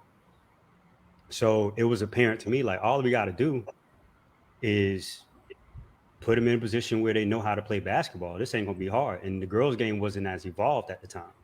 So Amber's freshman year, she comes in, she's a small kid, like, what were you, probably like 80 something pounds, like 5'2", 5'3" as a freshman. As a freshman, kid. Stop. As a freshman, really, really small. She's our point guard on a top 5 ranked basketball team. And at that time, it was about her being tougher than people, like establishing that she was going to be after you 94 feet all game long. And because she was that way, and this is why I tell people all the time, Tiffany Hayes is the most talented player we've ever had, but Miss Blue Devil, Miss Winter Haven basketball is Amber Smith. It's because she, from a player standpoint, is DNA, right? So I'm not sure if I answered both of those questions, but the way that we got it down was leveraging my sister and the trust that she built with the girls, coming back to how I approach things strategically, and Johnny had them in great shape and all of those different things. And then Amber was the player that I could push some of these ideas through, and she would live them out because she was the smallest kid that we had, but she played like she was 6'9", and still has that approach even as a coach. So she is the player DNA of what we kind of represent. Okay. Coach Smith, got a question for you. We had Coach Payne on last week from Florida Memorial, and so when we have a coach on, we want to always ask this question for the young ladies that's coming up. In this case, what is it that when you're recruiting, when y'all are looking at recruits or bringing a player in, what is it that is important to you all in the type of player that you're looking to bring into your program? At first, we look at the person because at Kentucky is not just what you can do for us as a basketball player. Obviously, we want you to be talented, but we look into your character, into how you're treating people. We look into if you're disrespecting people. Like that plays a factor in our recruiting. It doesn't in everybody's. But obviously, you have to be talented and value defense because here at Kentucky, we value defense. And so that's important to us. And so sometimes you don't have to play it in high school, but for the people that actually play it and get after it, those are the people that, stand out to us. But working hard and getting after it is what we value. But definitely, taking care of academics is important because you can't get on the court unless you do that. So it's pretty simple, but. Okay.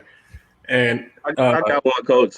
Okay. Tiffany, everybody want to be a pro player when they grow up, basketball, football, and things of that nature, but they do not know what that consists of, on a daily basis. Can you speak to what your day is like to get yourself prepared on a elite level?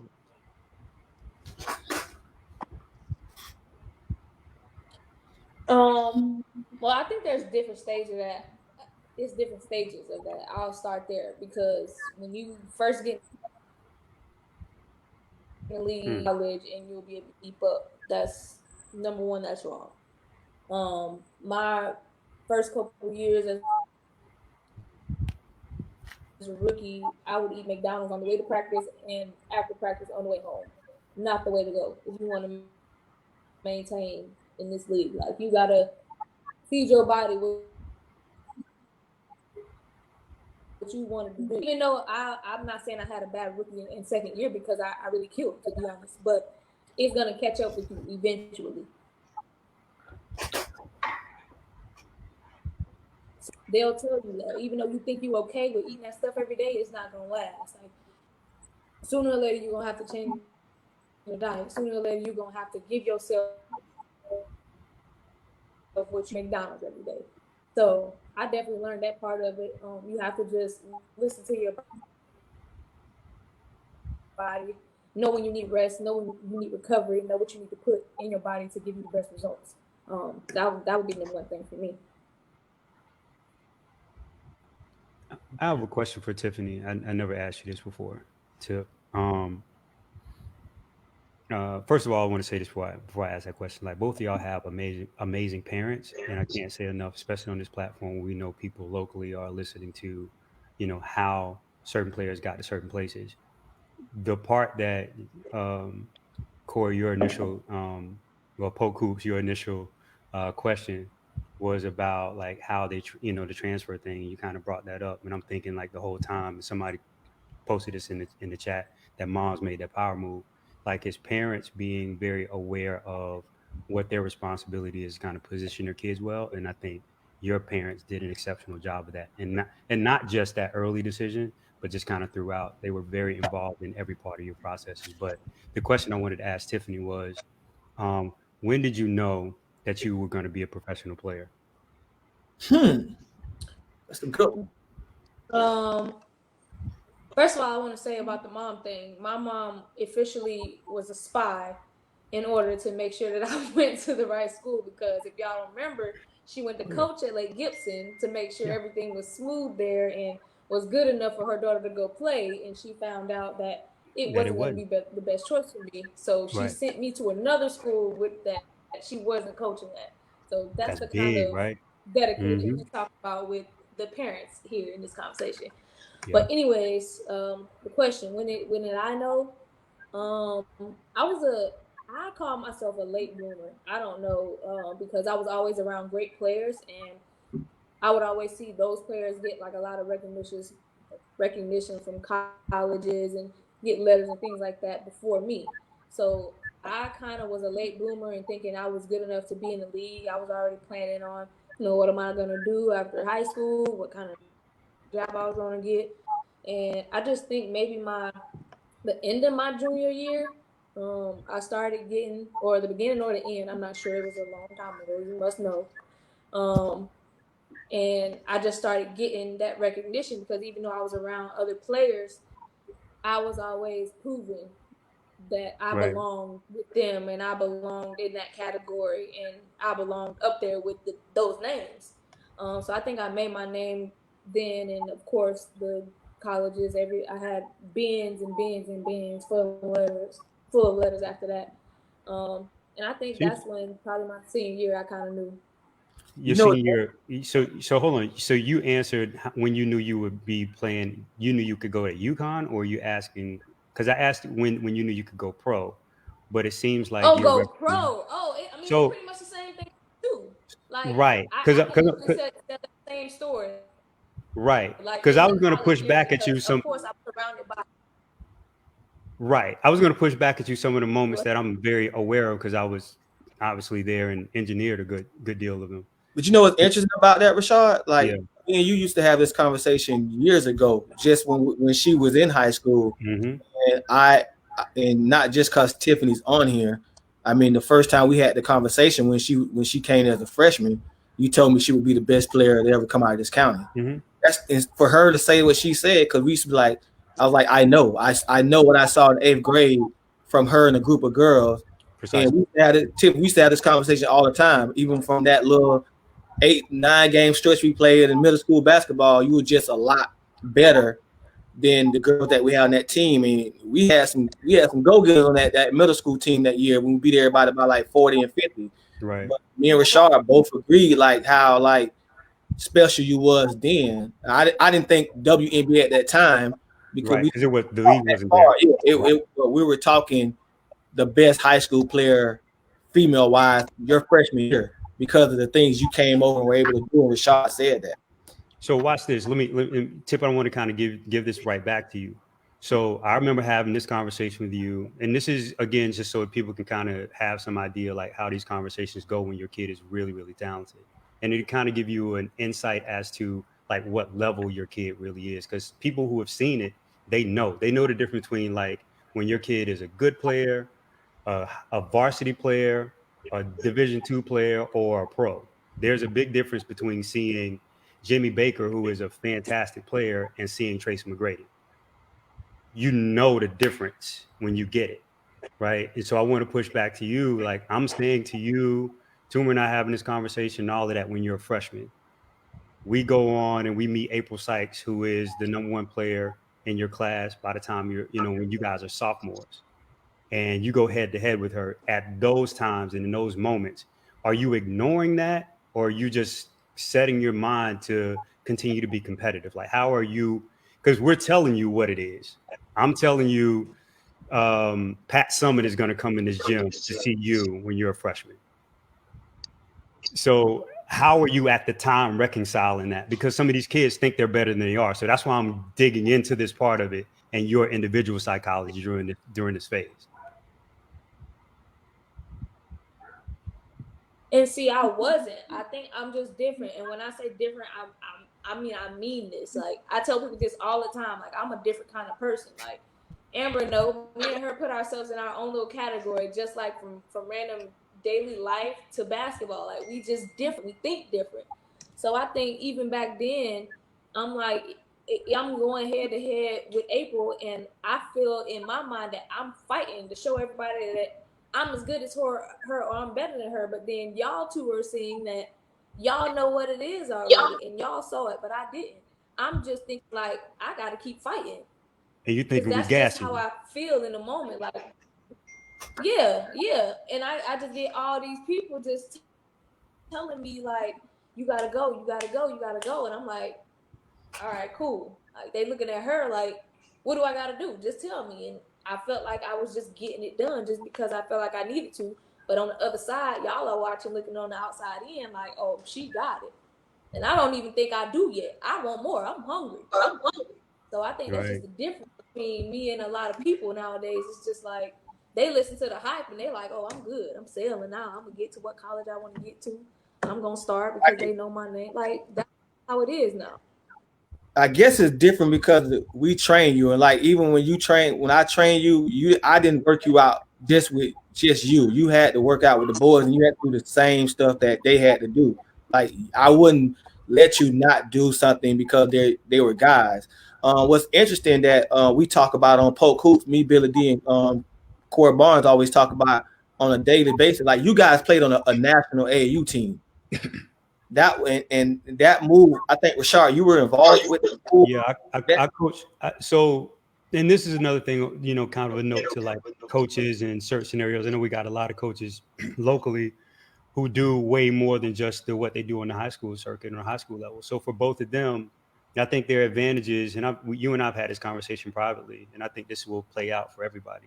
It's especially different if you're a boy. It even goes up another level. But they had mothers or parents who were extremely supportive. You got to have that. Number two, you know, or that's a tremendous advantage. Number two, you got to have a high school program that will allow you to number one, be in the gym and extend the opportunity for you to get maximum eyeballs in you because they play in really good tournaments and they're a competitive program. And then the DNA of those programs will teach you how to kind of, you know, think about the game beyond just your personal recognition. They teach you how to be in team scenarios. A lot of people will go play in programs or play in high school squads where they're the best player. And you got to think like Amber Smith is a top 70 player. Tiffany is a top 15 player. And then they're playing with players who in their individual I don't know, top 50, top 100 players, and we're talking about ESPN, you know, national rankings. Then they go from there, to your point, playing on AAU teams that are playing at the highest levels on Nike Nationals. So they were never hiding from the most competitive environment, whether that was in their high school squads or whether that was on their travel ball squads. They were always looking for the biggest competitions, and the support system to help them accomplish what they need to accomplish in those scenarios. Do you guys think that was the biggest, Amber and Tiffany? Do you think guys think outside of went ahead, when you guys think that AAU and being able to compete against other people that were on the national level is what made you guys bring the best out of you guys? You took it to that next level?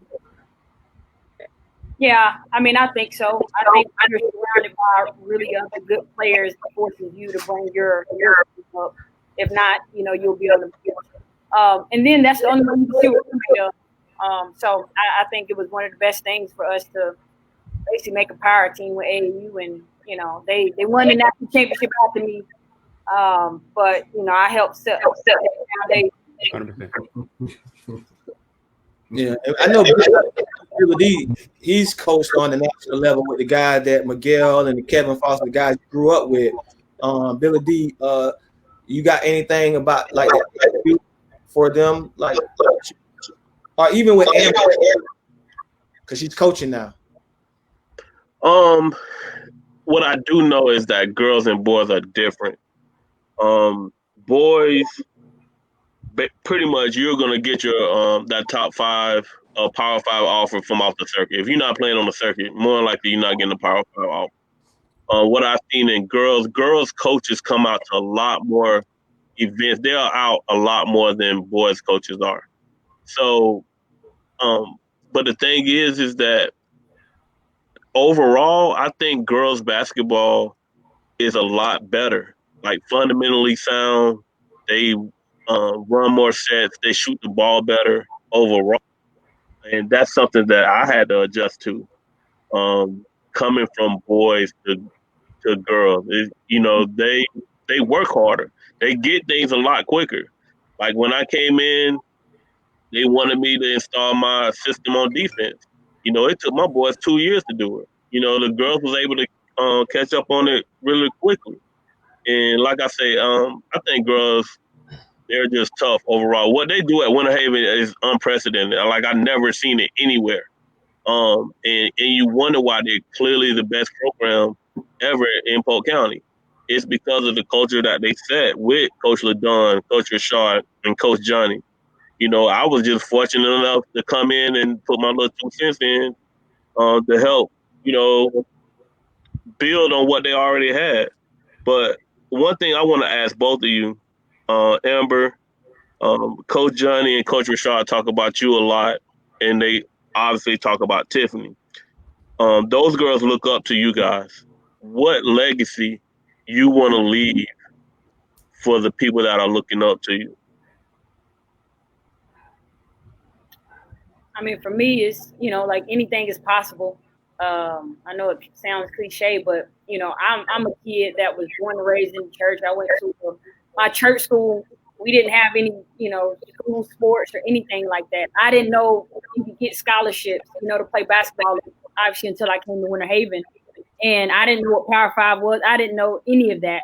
But like I was surrounded by great people. And that set, the foundation for me. But anything is possible. If you want it, work hard for it, go get it. Nobody can tell you what you can't do.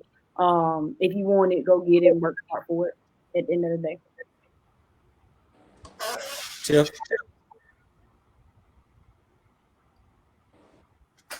Just be work hard, go 110%. That was always my mom's thing. And I think anybody's tryout, anybody's anything. I was always going hard, even if other people around me wasn't.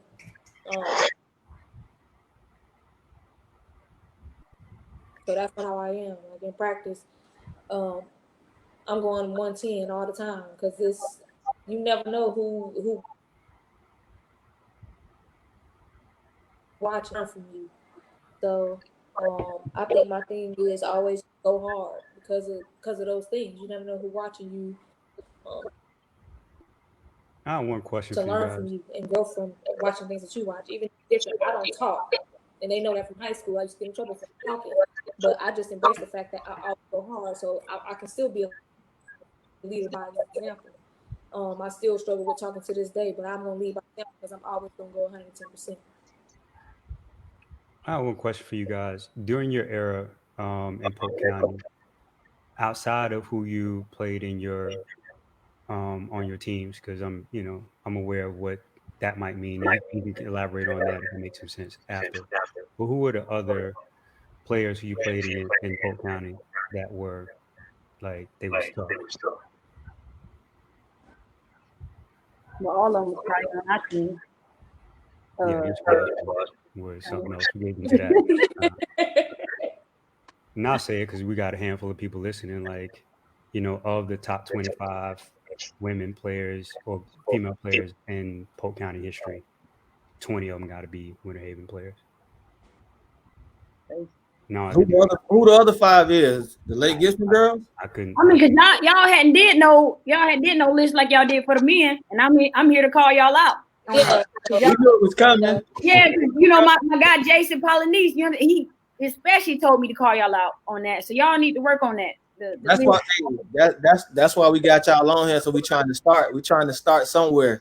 So that's Rashad can be a help with that. Coach Lost, Johnny can definitely help, but we definitely would like to do that. That's something that we definitely would like to do.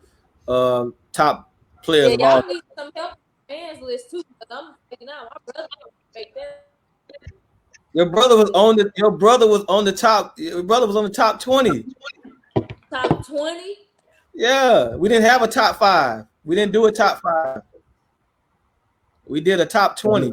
Yeah, your brother made the list. Okay. Sure.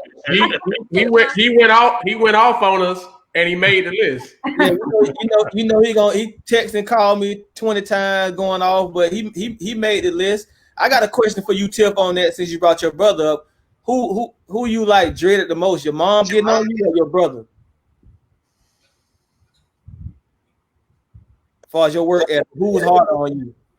I mean, it's different. It was different to get on me. Like they both had their time. So it was really equal. That's his time. Like, hey, go get the ball, go dribble down the street, come back, do the moves on the hoop ball.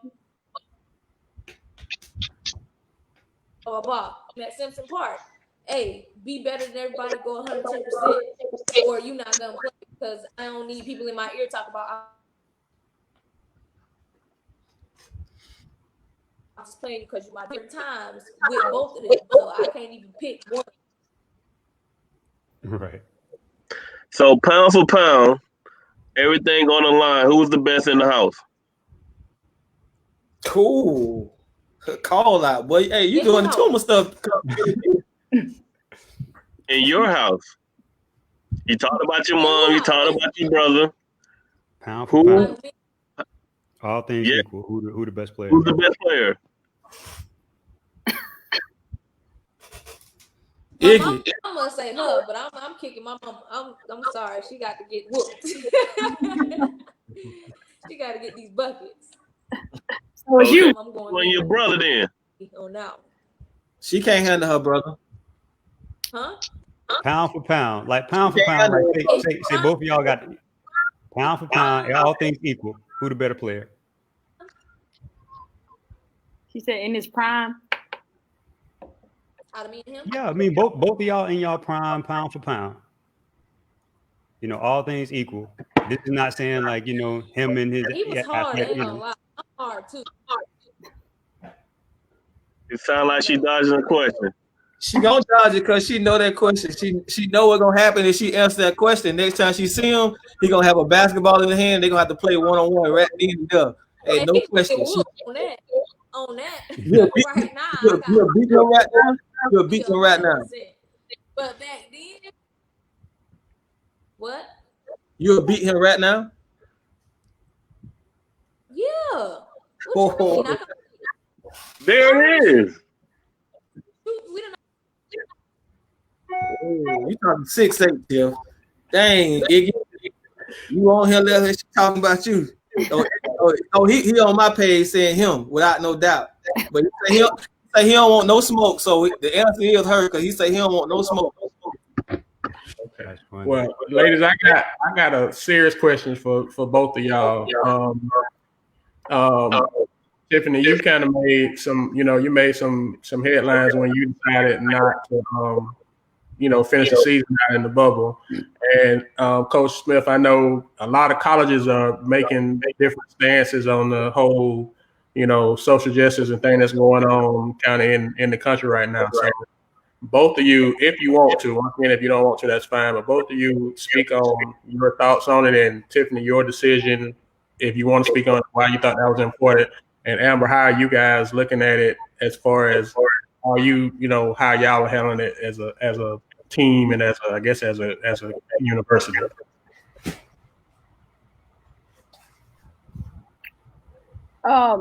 As a team, we have made sure that we've given our players the platform to speak up and speak out. And we're very open about it, about our stance as a program, as coaches, that we're standing for the right thing and against, racial injustice, social injustice. And so our players are very active. And so right now, they're thinking of things of, how can they make a stand? How can they encourage others to vote and how important that is? And so as coaches, it is our duty to be behind them and support them and make sure they know where we stand. Because if we're silent, that's no good. And so as coaches, we're very vocal about it.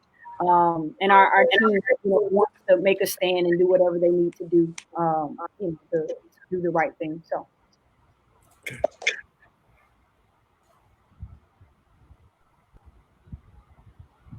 Yes, sir. Up. Profile. Amber, I got a question for you. Because we're male and we know how things that are going on right now, we look at it from a male perspective. How is it as a minority female, do you view what's going on right now, and how does it affect minority females? What exactly? Like social injustice. Like I said, we always view it from a male standpoint because we are males. Right. So talk about, the things that y'all have to face as minority females, especially, maybe something that you have faced as a minority coach. Right. Just give us experiences on that. I think the biggest thing is that as a young Black female, you don't see enough representation of you on higher levels. And so, I think the SEC in general has done a great job of hiring Black female coaches. And so for me, it was important to see somebody in a position that I wanted to be in, because that makes it more real. So I think what we face is just the opportunity, getting that opportunity. And, even if you fail at it, I think males more at a second chance. And so I think for Black men and women, second chances are not, they don't come often. Black females, I think, it's just an opportunity, and then to gain more Black women in power positions will probably be the thing that we struggle with. See, I have a question for Tiffany. Well, it's not a question. Can you tell me a little bit about your business move you did with the Hoop Nation? Can you talk about it so Polk County can kind of know that that's your little baby right there? Your phone on mute. I still can't hear. Tell us about your Hoop Nations gym. You asking? I can't hear. Can you hear me? I cannot hear.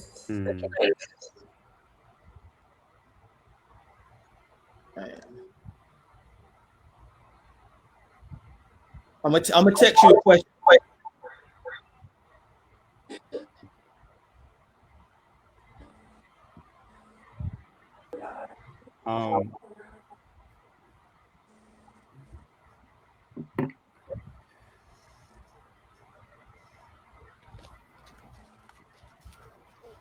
Can y'all hear me? Yeah, we can. Okay, I'm gonna just talk because I can't hear y'all, but I know what the question was. It was about my gym.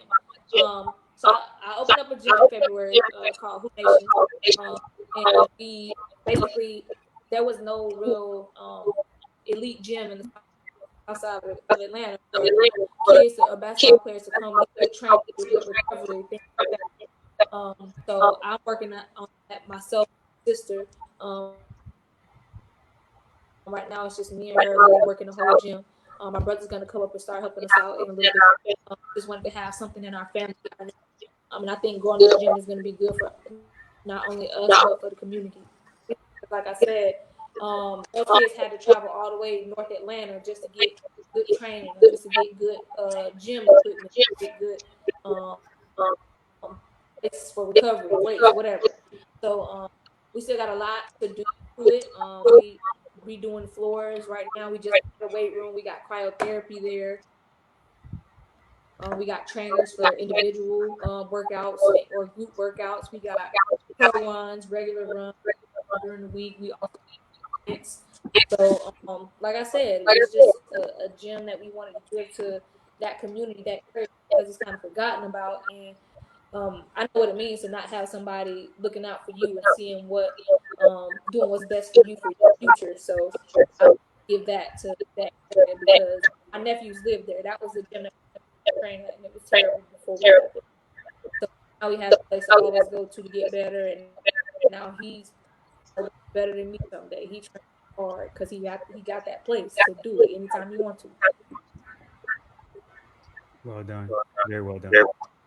Well, hey, I know hopefully she can hear me, man. I know we kept you guys on longer than I said. I know I told Tiffany 10 to 15 minutes, but I know if I get Rashad involved, I would be in a good seat. As long as I had Rashad on the come in on the podcast, it'd be a nice little conversation. Are you hearing that? I can't hear nothing.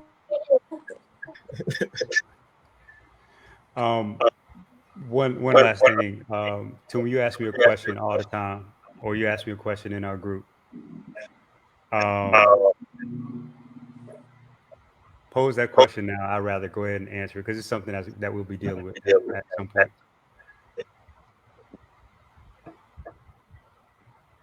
Oh, who was better out of Amber and Diamond? Look at her face. No, Me again. I can hear Sean here too. I don't know how she can't hear me. That's cool. So yeah. So first, I think the question about who was the best player and all the rest of that is a great question or whatever. And I was lucky enough to coach a lot of great kids or whatever. And I think this is more like a response that coaches would respect. You know what it takes to win, right? And who makes your program better and who makes everybody around you better. And Tiffany, you'll be able to attest to this because you've been around and played with a lot of people. Who have you been around who has made everybody else better at a higher multiple than English? I would have to say, first of all, Amber. Yeah. She's like from the first person that I can even think of that did it to me first. And after her, I would have to say Maya Moore. Mm-hmm. Them the two people that come to mind first when you say that. So in my answer, I just, because I have the convenience of Tiffany being here, you get what I'm saying. There is a lot of ways to kind of measure ball players. And the way that coaches, and especially people who are responsible for delivering wins and making units work and, like make sure they're not infighting and you do all the things you're supposed to do. Amber Smith is the best player I've ever had the pleasure of coaching in that way. She got so much more from every squad that she's ever been around. And not only did she do it from an effort standpoint, leadership is, like we just kind of talked about, legendary, but her commitment to making herself better at each part of the game over years' time has run our program again, and how she comes back and is an example. Even when I'm training or was working with Diamond, Amber Smith wouldn't do that, right? Amber Smith would do that, and she was consistently and is consistently the benchmark for how we kind of earmark what hard work looks like. So Amber Smith for all of those reasons. He had already told me that, Amber. I just wanted to see the look on her face. She already knew. Humble, And this is not not to because anybody else who's watched our program over the last 10 years, you go like Diamond battles went hard, and of course, it's just that the level was already set here. So it's like anybody talking about LeBron being the best player, it's really hard to have that argument when you see Michael Jordan. Yeah, we didn't think it was close. We just wanted to hear you say it. Yeah. Rashad, I don't know if they can hear us, and I know I told Tiffany 10 to 15 minutes, man, and you helped us keep both of them probably. So you want to what I'm saying, give the farewell to so I know Tiffany very busy person, get her on was special enough for us, but I don't want to keep holding both of them. I know Amber probably just got out of a practice or a workout. I know Amber, we really appreciate you coming on, Amber. Anytime that we can be a help to you as far as getting kids, finding out kids, we'll be open to help you in any way we can. We got some talent down here in Polk County. Don't forget us. You know what I'm saying? Even somebody out of Winter Haven, we like to see put on that Kentucky blue. I don't know if we got enough to do that UConn status, but definitely Shot, really you gonna translate sometime or put that pressure. Yeah. I can't hear you. What he was kind of closing out because he knows you can't hear, but he was saying thank you for giving up time and certainly staying far longer than what you agreed to stay on for. So he was appreciative of that. And he also remarked that this is the last thing you got to remark that some people the players there are players that Amber has recruited, and I want to make sure I'm saying this separately. Tons of players that Amber has recruited to go to Kentucky. No, we haven't had anybody else be at UConn level, but Amber has been a tremendous resource from the gate for somebody who is from our program, went to the college level, comes back, gives advice, and recruits and brings coaches back to the gym. So I mean, she's been the through port for maybe 3 offers of players to go to Kentucky. So that can't be understated. Before you let them go, did you recruit Kaya? I don't really want to really get in the recruiting. Yeah, some parts of that. Kaya cancer, that's different. And you can't talk about that. What'd you say? I was asking, did she recruit Kaya while she was in high school? Are you asking me that? Or? One more time, Toomer. I was asking, did she recruit Kaya when she was in high school, who's at Kansas now? Oh, I think it's bad taste to say specifically. Oh, okay. But I think overall, you can guess of all of the top players that we've had, all of them received the right kind of conversation as it relates to talks from Amber's way, and I can attest to that. Oh, okay. All right. Well, you can let him go, Rashad. Tip. He said, "Hang up. Talk to you later." Now, but thank y'all guys for having me. So whatever. Bye. Thank y'all. All right. Have a good one. That was good, man. Huge. Well, we starting a new segment. We start the show with Toomer's Taking. We want to end the show with the Coach's Corner. So, Billy D, any topic pressing on you that you want to discuss, this is your platform to kick it off. Coach, I want to give a big shout out to Coach Whelans over at Discovery. I want to, give him kudos for being a young coach, being willing to humble himself and reach out, for resources.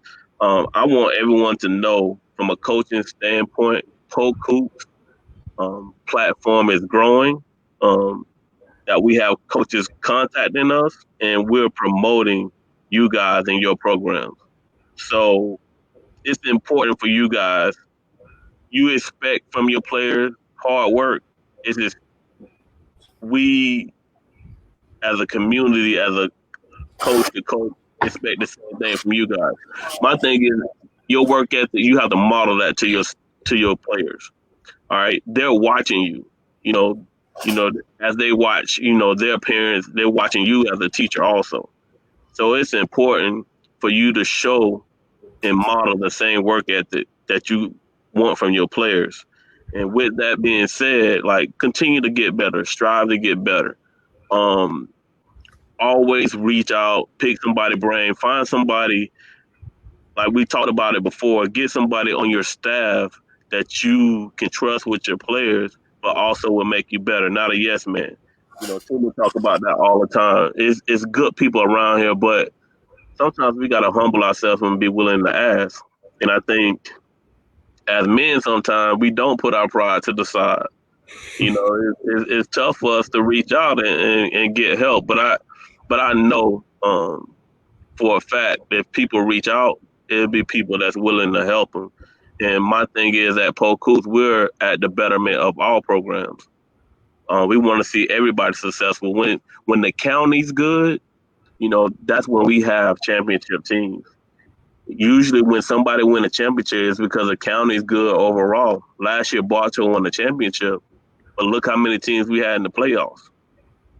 All right, we got to uphold that standard and keep that standard, and as a coach, I love X's and O's. I love strategy, but I'm also a student of the game, and I never know anything, and I'm always asking questions. I'm always watching basketball in order to improve, and I just would like to see, more coaches, showing that same passion as being a student of the game.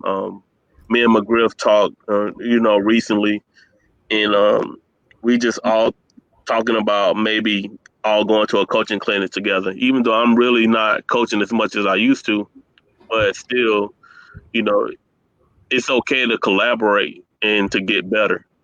And you'll be surprised, if you just reach out. I think it got to be some type of fraternity as far as coaches goes.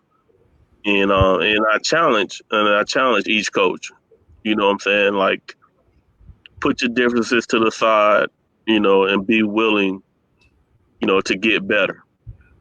So that's my take right now. Born Polk Hoops and Toomer is just a challenge, coaches, the same thing that they challenge their players with, and that's to get better and be a student of the game in order to have a major impact on these young kids. Okay.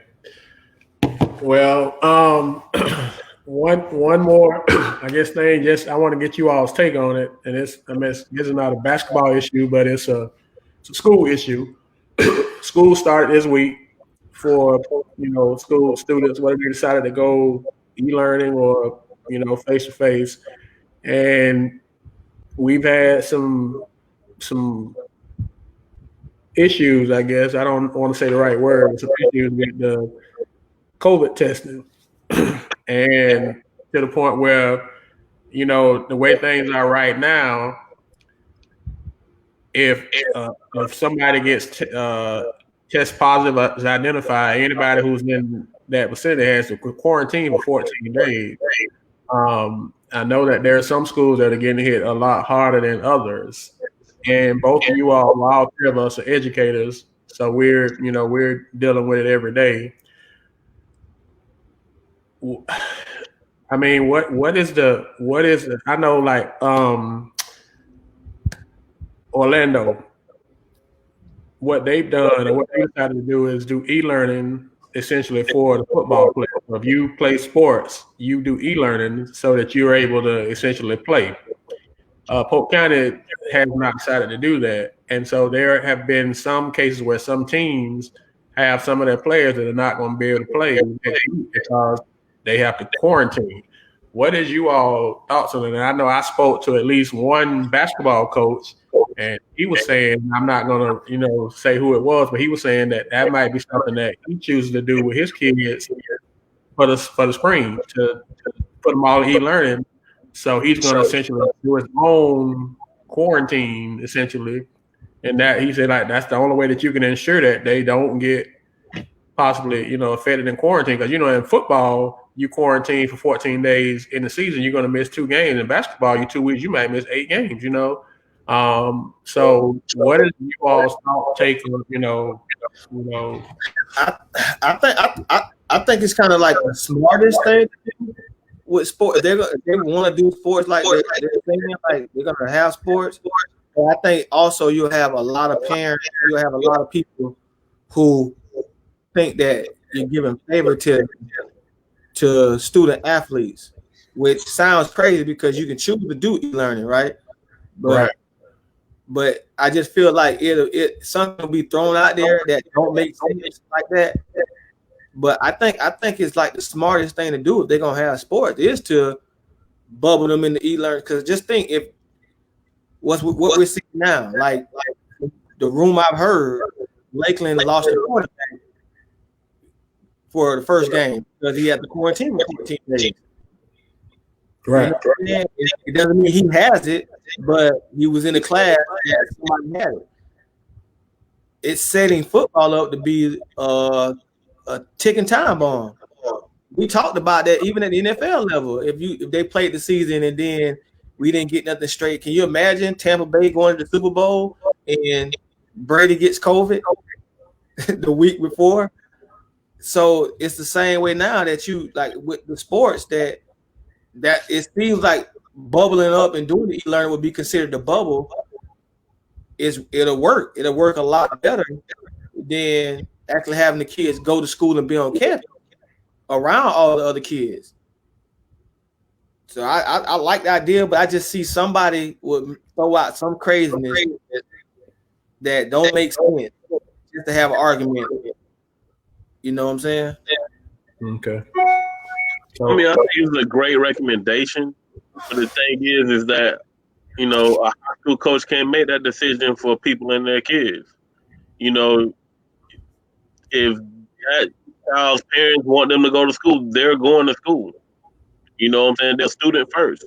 So I understand as from a basketball or football concept, what might be ideal, but, that's not their decision to make.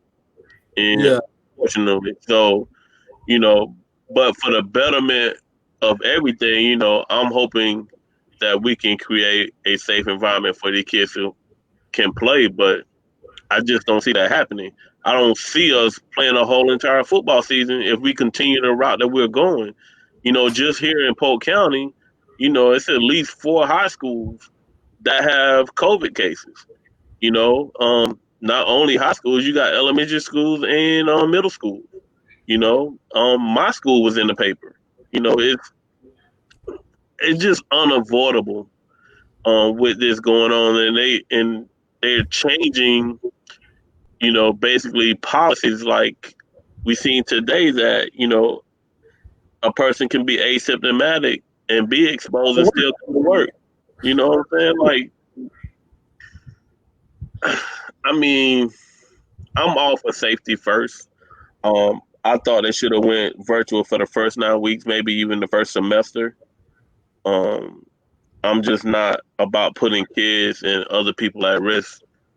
They can get their education in distance learning, but we all know that those decisions were driven by money and the economy. But it's inevitable. Polk, tumor, it's inevitable that there are going to be cases. It's going to be people missing games because they're quarantined. It's ain't no ways around it. It's just going to be a part of the norm right now until they come up with a vaccine or something that can prevent people from having it. And I'm going to tell you like this, I'm not going to be the first to be in line with that vaccine. I'm going to see what y'all do first, and then maybe I'll think about it. But I'm like you. But hey, what's interesting about that? Like we're talking about the football and them going ahead and doing learning. You had a lot of parents, and I saw a post like when kids will learn and not go to school, should they even be allowed to play sports? So now we're thinking the other way around. But that question was brought up, and it was a good question at the time before we hit like, okay, you're going to keep your kid home from school to be around those kids. Should they even play sports if they're going to e-learn? You had a coach. From what I understood, I saw a post. I don't know if y'all saw this post. And I called the school out. I don't care. Lake Gibson football team. There was a parent that got home last week and said that her kid was told if he didn't come to school, he couldn't play football at Lake Gibson. So she had to transfer him. It was a post last week on Facebook that said if you wasn't coming to school, you were going to play football. Oh, wow. The parents say she went over to Lakeland and was like, yeah, you can e-learn and still be able to play. It was a post on Facebook either at the beginning of this week or last week saying, hey, they over there tripping at Lake Gibson, saying that if you ain't on campus, you can't play. Barnes, I'm surprised you didn't hear about that one. No, I didn't hear that one. That's the first time I heard that. That's interesting. I'm gonna go back and try to find a post for you guys, but it was basically you had to be on campus to play football. That was. I know that a lot of schools, had that weight training and everything. So, I mean, like you said, if Lakeland, I know they have it, and they saying the kid can do e-learning. That's interesting. I hadn't heard that one. That's kind of crazy. I just want to get y'all take on that. So, next week we'll be doing we got the top 5 in no order. Well, we're not gonna say pretty much people know who left, but we'll start on Monday. We'll do 5 Monday. We'll do 4 Tuesday, 3 Wednesday, 2 Thursday, and obviously want to be Friday. But by the time we do 2, you'll know everybody know who. You might have to start this weekend. Check it out. We might have to start this weekend so we can drop number 1 on Thursday, and then we can talk about it. Yeah, start Sunday. All right, so we'll do 5 on Sunday. We'll do 4 on Monday, 3 on Tuesday, 2 on Wednesday, and 1 on Thursday. And we'll jump on here and let everybody chop it up. It's gonna be heated. Yeah, it's gonna be a lot of opinions, and we accept them all. We accept them and respect them all. We may not respond to them all, but we see them and we acknowledge it, and that's the. It would be hard to respond to it because the way I respond, I don't want someone to think that it's an attack on the kids, right? Because we say 4 or 5, and we say, well, this kid should have been 4 and this kid is 5. They will want to answer to it And the answer I would give them, they probably wouldn't like. You know what I'm saying? So Exactly. you give them, and I don't want anyone to be like, well, we came up with this, and we'll openly talk. I guess we could openly talk about it. It's just the comparison of why we pick 4 to 5, and like how this kid is better. There's a lot that goes with the way we discuss that. And most of you we didn't all agree. Yeah, 3 through 5. I know we didn't agree with the order. But me and you agree. Me and you agree with 1, 2, and 3. Me and you agree with 1, 2, and 3. Yeah, so we, it'll be the reaction, the ranking top 5 ranking reaction show next week. Like you say, sure, it'll be very, very interesting, and we'll be here for it. So, hey, but before you leave, Barnes, I just again want to say how important it is. I know Amber spoke on. I don't know if Tiffany did as well, but how important it is for us to vote. Like, it's so important that we vote this year. You know what I'm saying? And it's just we gotta vote, man. It's kind of interesting to see. I'm not a political person. How we can have the first Black lady running for vice president, and people of our color still passion her. You know what I'm saying? It's just interesting. It's just amazing for all the tools that we had. And I saw that Monica them had her on the show. I saw that on YouTube, that she came on the show with them 4 million views. I thought that was very huge to actually get on the show with Monica and Bernie. I just think it's just so important that we vote. Vote for what you think is right. People gonna have their different reasons, but to not vote is hurting. It's gonna hurt everybody, and that some people just don't want us as Blacks to vote. So make sure you register. Make sure you can go vote. Yes, sir. Well, on that note, we're going to sign off, and everybody, you be safe out there. This is the holiday weekend, so if you're going to be out and about, we just ask that you be safe. I got a question. Do the Capitals cook out? Do they grill and stuff? Or what? I don't even own the grill. Oh, okay. I was just curious because the Q's we cook out. Yeah, we know y'all in garbage cans and everything else. We've seen it. So if y'all need some, y'all cook out hot, all that at the cookouts too, huh? All of that.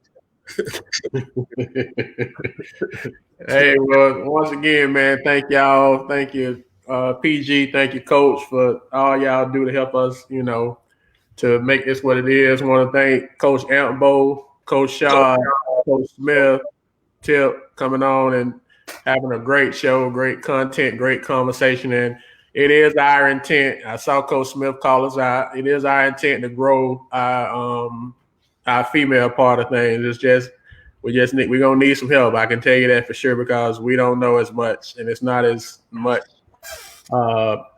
people that to talk to about girls basketball. But we are. That is a that's tough. It's a priority for us to grow it. Maybe we need to start it from historical perspective and then grow it to current. But it is something that we've all talked about off the show. Red, Unisha, and the twins. You definitely. I don't know if they talk 20. I ain't hyped up on the 20 of 25. Maybe we'll put a post out over the weekend. We'll put a post out over the weekend just to just girl players and get a conversation going and see where it go from there. But, hey, Lake Gibson had some dogs too. They didn't they won Winter Haven state championships, but man, Rashad talking to my 20 to 25. Hey, what we'll do probably tomorrow. We'll just put a post up saying we like the Lakeland Fire coaches, man. Yeah, he like what he like. Every Fire kid supposed to be ranked in the top 10. He sounded just like the Lakeland Fire coaches, man. What? How he ain't ranked in the top 10? That's what he just sounded like. I'm a business partner, man. But hey, cousin was the truth too. So yeah. He definitely had an opinion on it. So we'll put it up tomorrow, probably a post, just to get the conversation going, because that's something that we do want to do. We have talked about it. So thank you for Coach Smith calling us out, and I think she said Jason Polonies or something. So both of y'all, thank y'all for calling us out on the air. So definitely got to jump on it now since we got it on record. If we wasn't gonna do it, we got to do it now. So everybody, y'all have a happy holiday weekend. Hopefully everybody's safe. Stay, kind of take care of yourself. Want to make sure everybody here again next week, and we'll see y'all. Thanks again for another show, Polk Hoops. We out. Yeah.